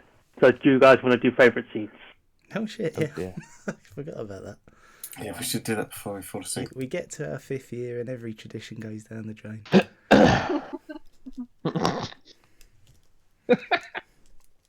freeform it. I have one.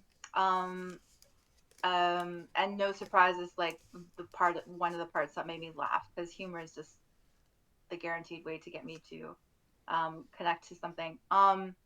It's when and this is interesting. It starts off with the scene starts off with Katie cleaning up a broken mug off the floor. And from what I recall, we didn't see her break the mug.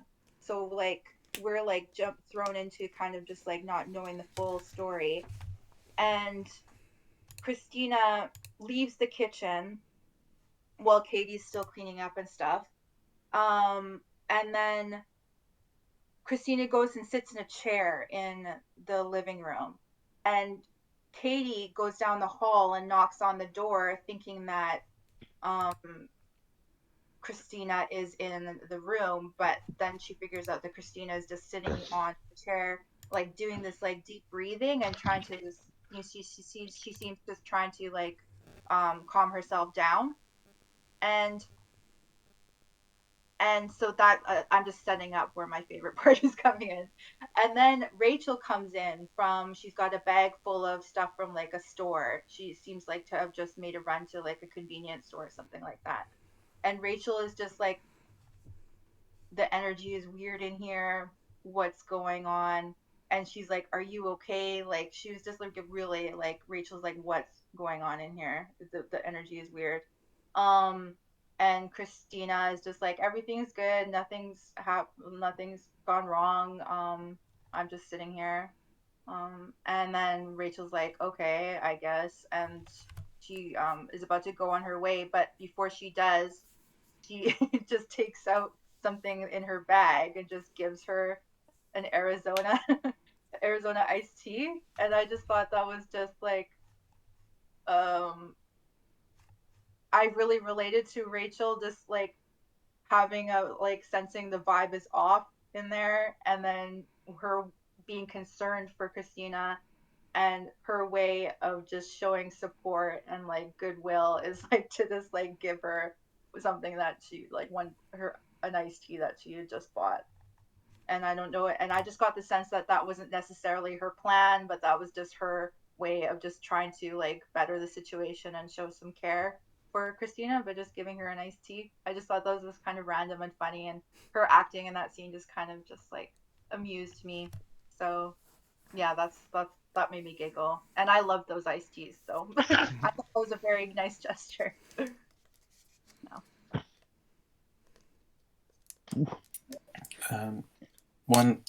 A couple of scenes I did like. It's more like the setting of I don't know, I've forgotten the sister's name now. But all the scenes in like the local park or just the exterior shots with just what's her name, just trying to get a moment's peace, and then she speaks to that. Is he a policeman or some sort of like member of the council or something? I think he's like local security. Yeah, security guy. And like, just those little moments where she's just trying to get her head together and she just wants some fresh air. And at the beginning of the film, you don't really know the ins and outs of her story at that point. But it's still interesting that she kind of is given a break for like smoking weed outside. And it's like, yeah, it's... And he kind of, like, even then, he kind of like, oh, I can kind of like understand. She just wants a break and a respite, and going outside to smoke is better than doing it inside. And yet she's like, yeah, I'm minding my own business. I don't want to be disturbed. I just want to be left alone, just to think. And it's a good relatable moment. Even if you don't like smoke or anything, it's just good to get out to have a breather and stuff. And the fact that guy was okay with her doing it, but at the same time there was a lot of tension as the other moments and other sequences and scenes later on where she kind of is a bit sharp towards him and a lot of these snide remarks, and well, that's not fair. But that's still, as we go on, the tension and the aggravation and frustration in her mind of why she is like that, and you feel for both sides.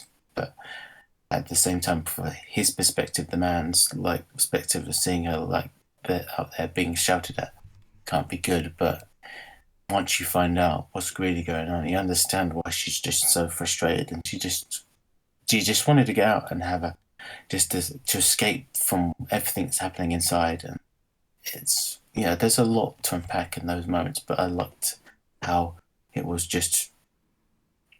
quite subtle, and there's not much to it other than the characters just like chilling outside. So I thought that was a good because otherwise he could have been entirely inside the house, which could have worked really well. But I think that moment, just of her little breakaway from everything going on, was great. I think it's 3 times you see her outside. I think it's around that. All of progress quite nicely. It's just like the very chill moment, and then the regression at the end. The final one is, I think it's Wilson's character comes out to speak to her on the bench, and I think it was a good just a good arc that she goes, even just being outside, just being alone, being not alone at the end, which is quite good.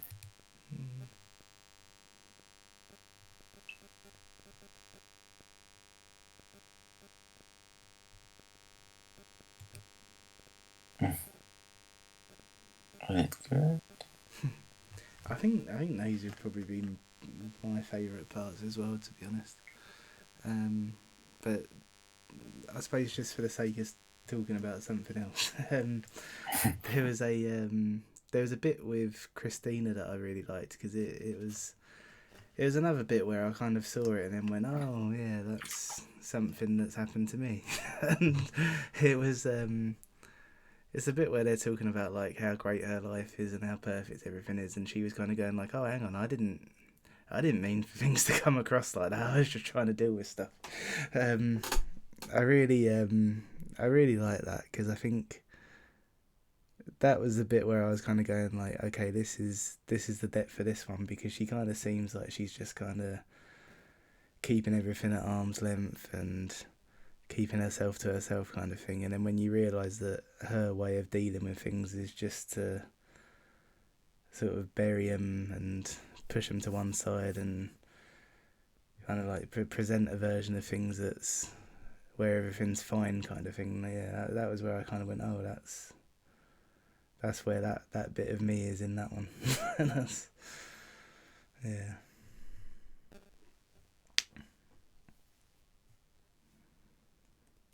I don't want to steal it off Rachel, but I do think the bench is pretty great.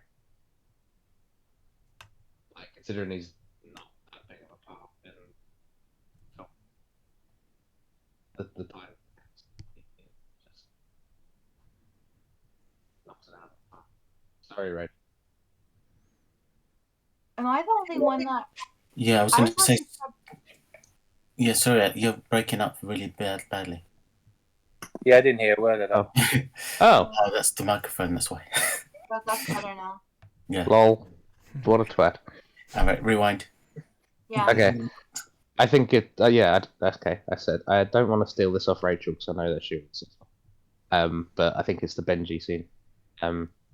He's not in the film for long, but like the time he is, then he makes like such an impact, and the reaction that Katie and that have with him is what kind of leads to it being all like resolved.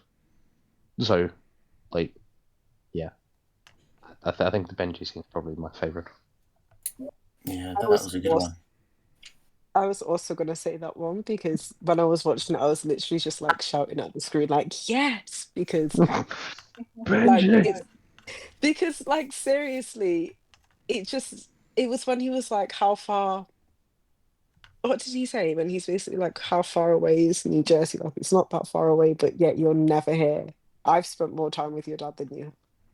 And I think the older sister, I've forgotten her name, just really needed to be told that. So yeah, I just thought that was a great moment, because like nobody before that point, she hadn't really been called out, and she really kind of needed to be given a bit of a reality check. So yeah, that's my favorite scene too.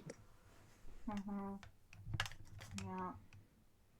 didn't I didn't really. That was a complicated scene. Like I kind of was feeling it from all angles because, like on one hand, I could understand why. I think it took a lot of nerve for him, like nerve in a good sense. I don't think he was necessarily hugely out of line or anything like that. But that was just like because he wasn't like in the family per se, and he didn't have, he was like giving it straight to like that man's daughters. Like those are daughters, and he is a boyfriend of a daughter, and so I'm kind of thinking of like a hierarchy, and I guess that's what I'm getting at. But he did have a right to say what he did, and I appreciated him speaking up like that, but that took some strength to do that. And Katie did need to. I would almost say get taken down a peg. Yeah. Not to. I think that's something I really liked about Katie, though. She spends, I feel like she spends like, I don't know, the first 2/3 being like the most hyper vocal of all of them, and then as soon as she starts like realizing that she's being a bit of a dickhead, and the whole like thing about all the assumptions she's made have all kind of caused. That's kind of like been the root cause of all the problems that they've been having. As soon as she starts kind of realizing that, and I like that she starts becoming like a lot more of a quieter character, and she starts listening more. Like I kind of just, I don't know. I appreciated that as like kind of a bit of an arc for her, considering Yeah. like you first see her just ranting, and then she spends the last like third mostly listening. It's like that's really nice and subtle. Like no one said that, but I kind of just went, gosh, Katie's been quite quiet. I don't think I've heard a lot from her. I was like, oh yeah, yeah, really nice. Yeah. Yeah. Agree.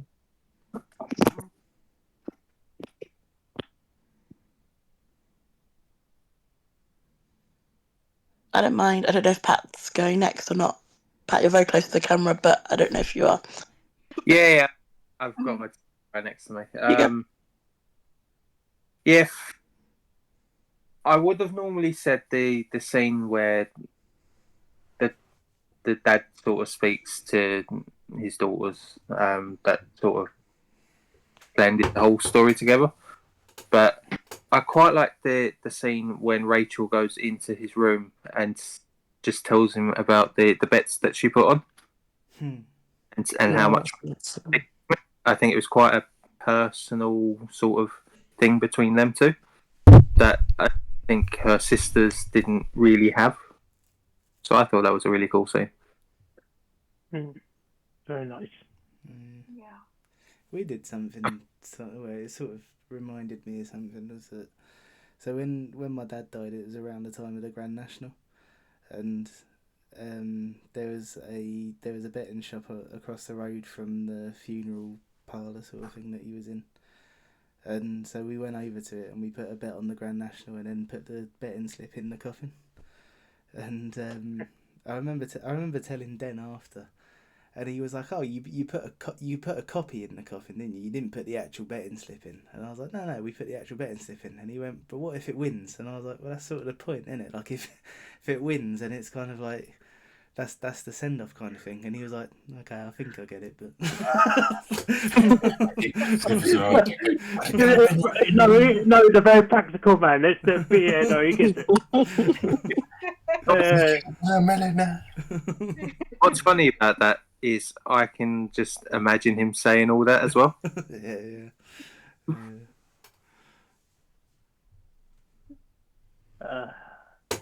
So I'm not sure, and everyone's about you guys, but I feel like a lot of people's family have like people who have a place to sit in the house or in the living room.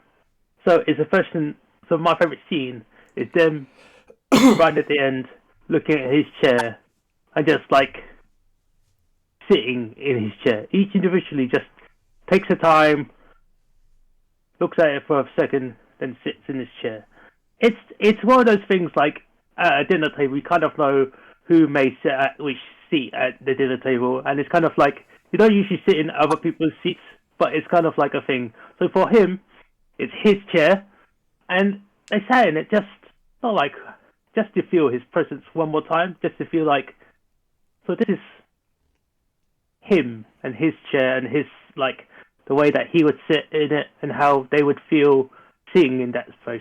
So I think that's a very, very sweet scene because they all individually, they don't say, they all individually just like sort of go in, sit down, how they would sit down, like Olsen's character like was crossing her legs, like then afterwards you have like Olsen's character was sitting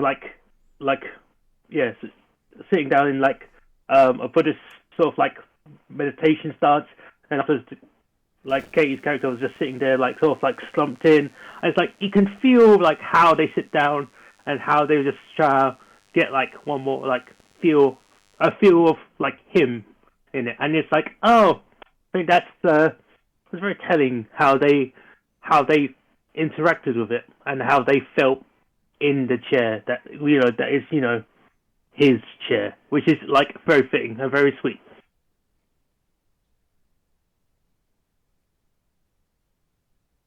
Yeah. My favorite scene actually wasn't Benji. That was like top 5. My favorite scene was I think it was around the halfway point when Angel, the nurse guy or whatever, comes and he again says to the sisters that they're getting close to.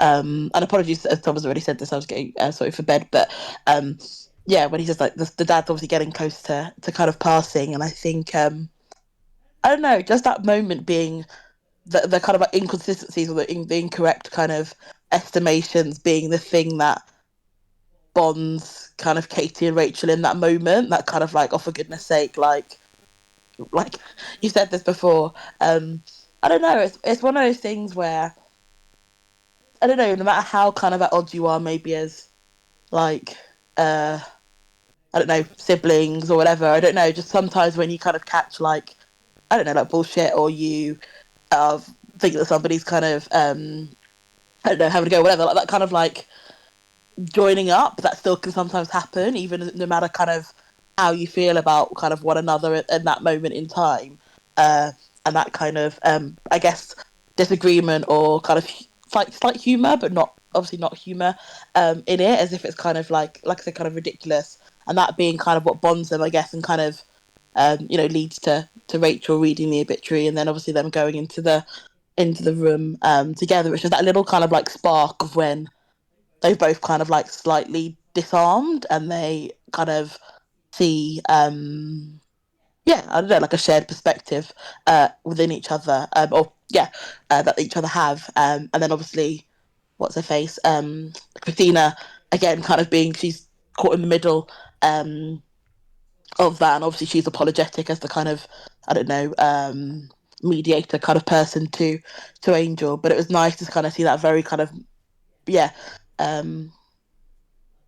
flicker of a bond between Katie and Rachel. I really liked that. I liked that they were kind of united, probably for different reasons, but kind of united in the ridiculousness kind of it all. I thought that was quite a nice moment to catch.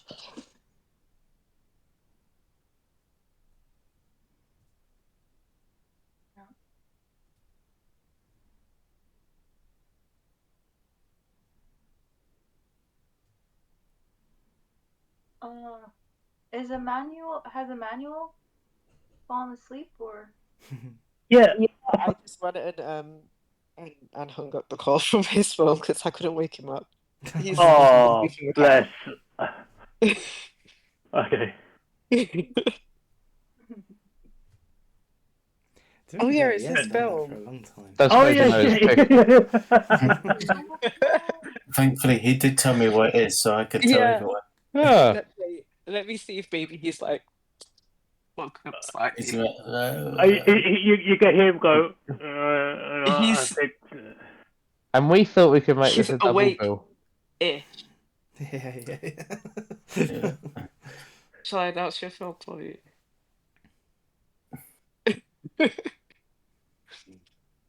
Okay. It's still Kiki's Delivery Service, isn't it? Oh, Yeah. Oh, He's still in damn! God Okay. damn it. This fucking weeb shit. It's. Do you What know is what? it I've not called? seen it, but I'm really looking forward to it. Oh, it's awesome. You'll love it. Yeah, it's Kiki's wonderful. delivery Mm. service. Weeb. yeah. I haven't. And I will look up where it's streaming. I think It's streaming on probably a lot of Netflix. places, to be honest. It's also on Netflix. Oh, cool. Netflix. UK Netflix, at least. Weeb. It's older than us. It's 36 years old. Wow. Yeah. It's not older than me. Well, almost older. Oh my. Wow. I hope you remember when my birthday is. It's a good job you stopped when you did there, Ben. Because if you were like, it's Yeah. so old. It's the funny film I've ever had. 1989. Oh, okay. And it's weird because I'm surprised that Emmanuel had. Well, I guess I'm not that surprised Emmanuel would have this on his list, but it's just thinking it's because Rob has I think Rob and myself have My Neighbor Totoro on our list somewhere. And this is like, oh, okay. Yeah, I do like this one as well. I still need to do Pompoko at some point as well. Well, Yeah, we need to deal with the Ghiblis. Yeah. oh having shit! though. having Fuck. now seen Pompoko, why? Oh man, We there's, shall do them all in one Ghibli round. Well, wait, much no, like- we can't because Emmanuel's already picked fucking Spirited Away as well. So he's True. got 2 Ghibli films under his belt. So that's got. So I think myself and Rob need to quickly do My Neighbor Totoro first just to secure it. Yeah, someone should probably pick that before me or him does. Because that might do it as well. Yeah, but and what about Grave of the Fireflies and Princess Mononoke? Oh, I can't do Grave of the Fireflies yet. I'm not ready for it yet. Well, I feel like it's one of the more rougher ones, isn't it? It's yeah. Yeah. I'm still banned from watching it.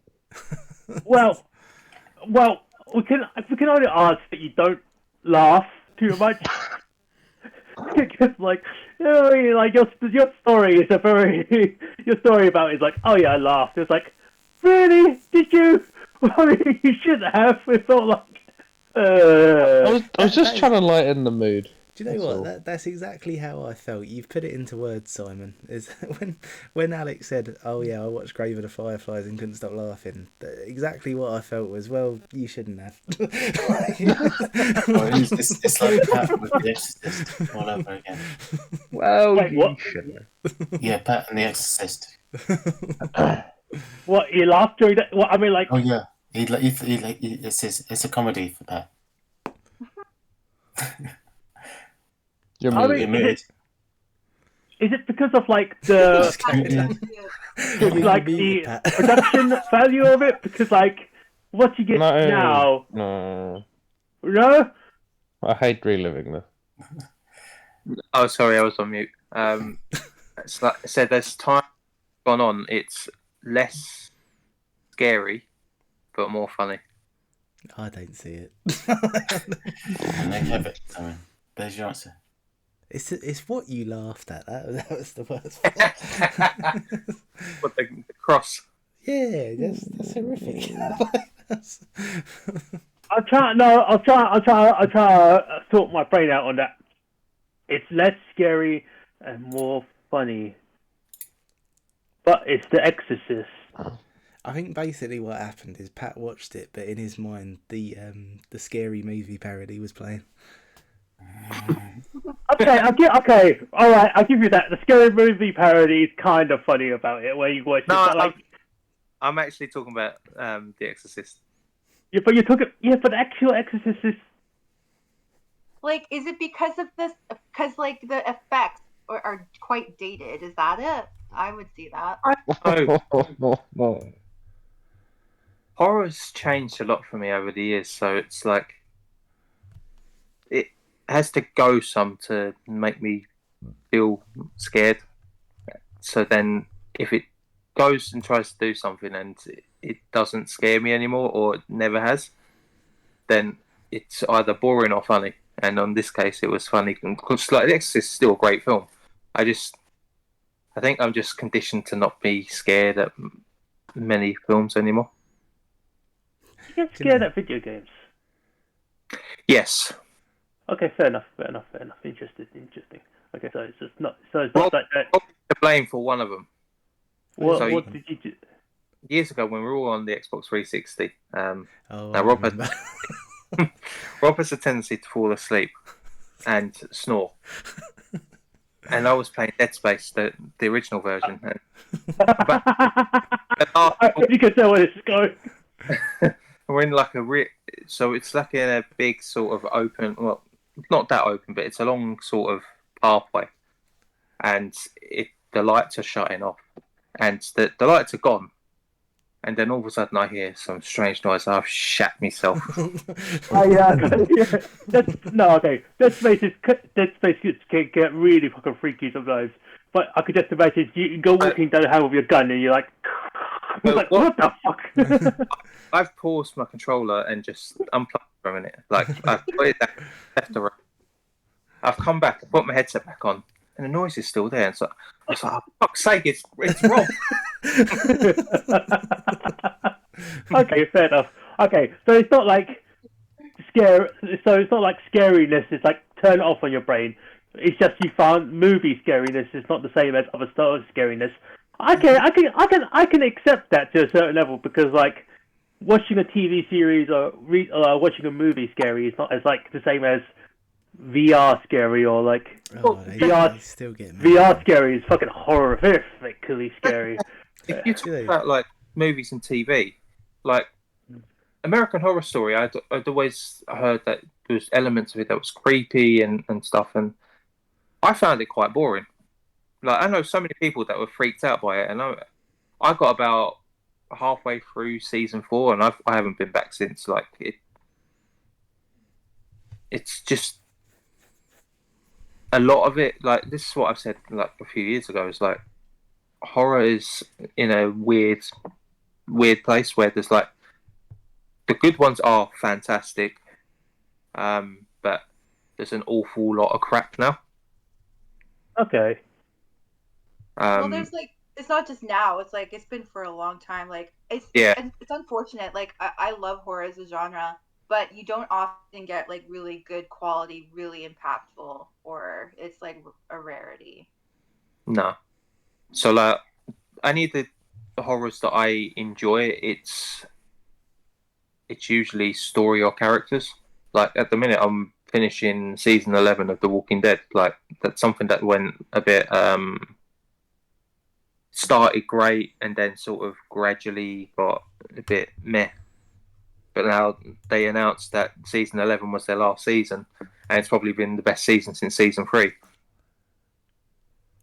feel like The Walking Dead is less like horror, more like survival action, like sort of. I mean, survival. I think video games, but like a survival sort of game. It's not really. It's sort of game, sort of show.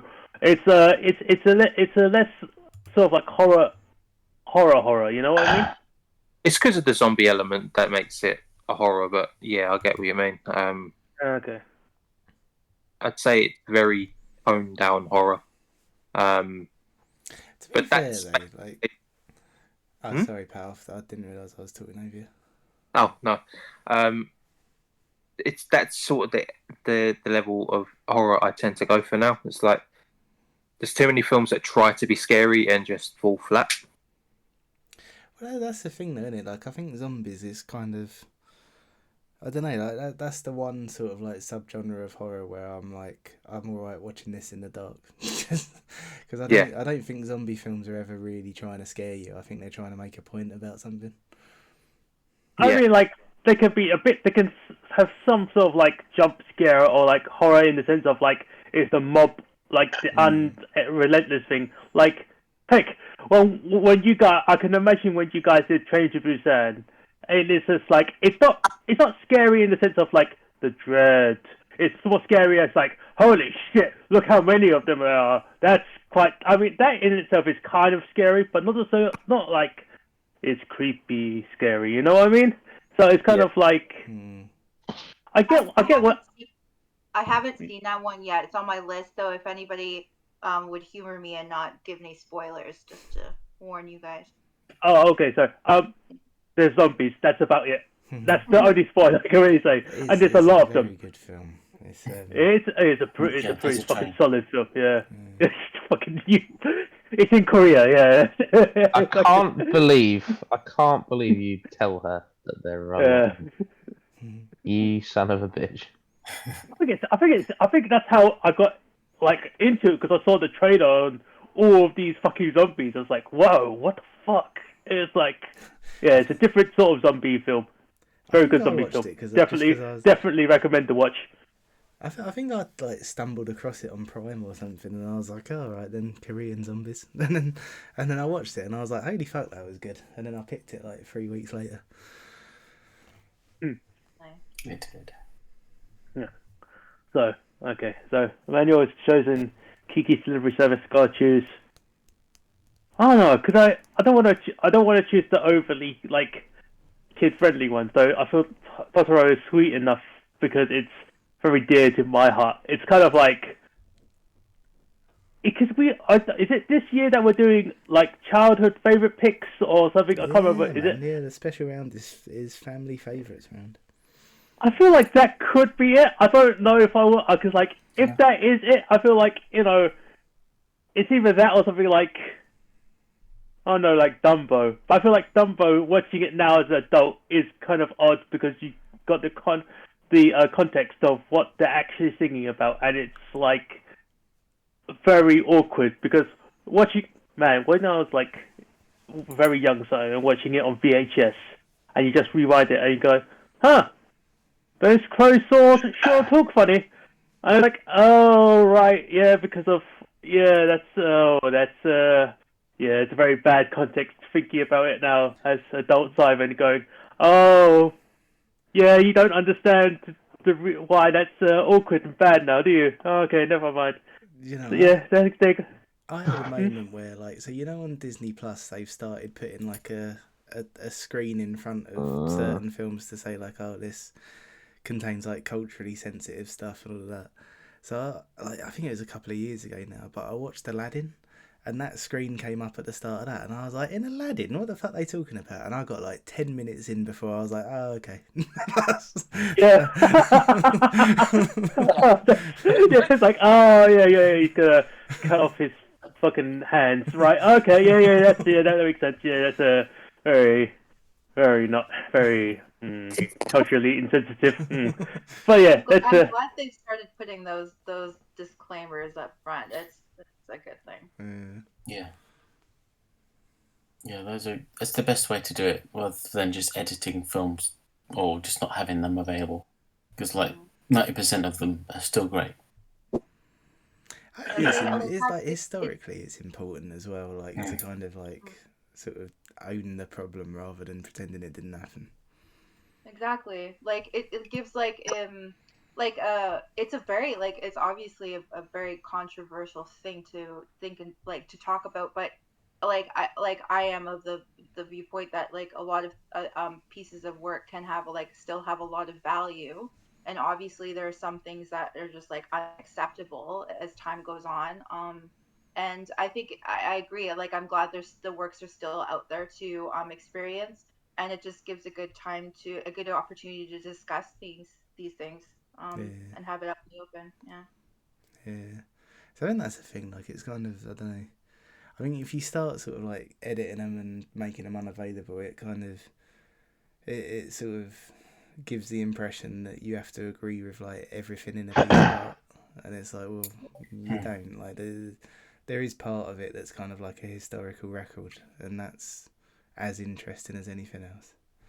Yeah, because many of them weren't made to be like hateful or spiteful, and it was just at the time it was accepted, and now we've grown as a society as that we recognise that was wrong, so we're not going to do that anymore. So that's kind of the whole point. Is that yeah, we moved on. We know this is bad, but this is what it was like at the time. We need to just learn. Oh, fair enough. Yeah, it gives an opportunity to appreciate like the progress that we've had. Yeah. Hmm.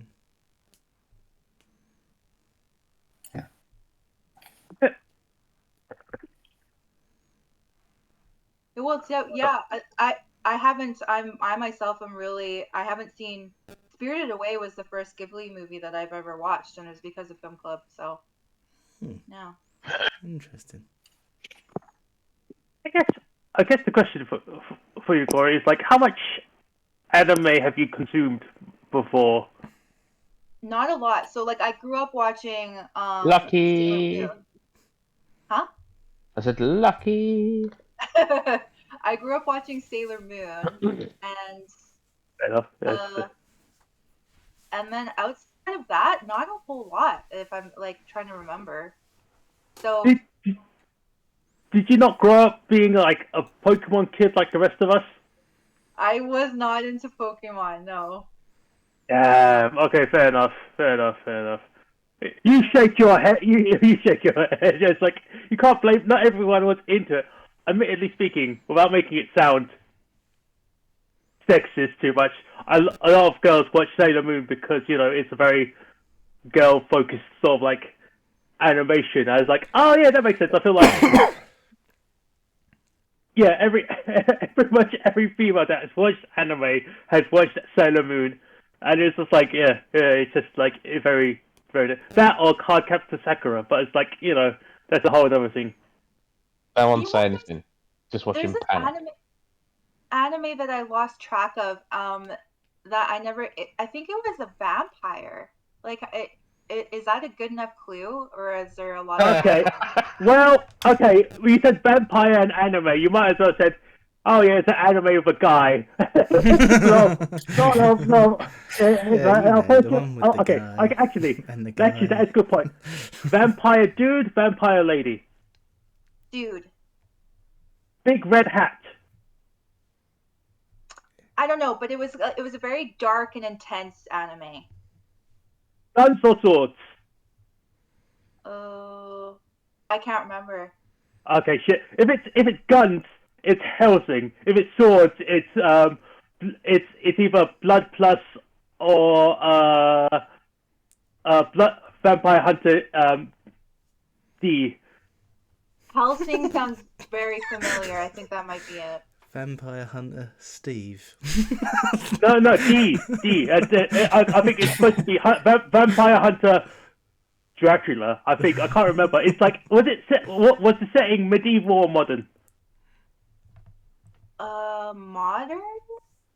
Okay, then it's probably like if it's got guns and vampire and it's Hellsing. It's very interesting because Hellsing is just like a bunch of vampires. Or it's Alucard, the guns.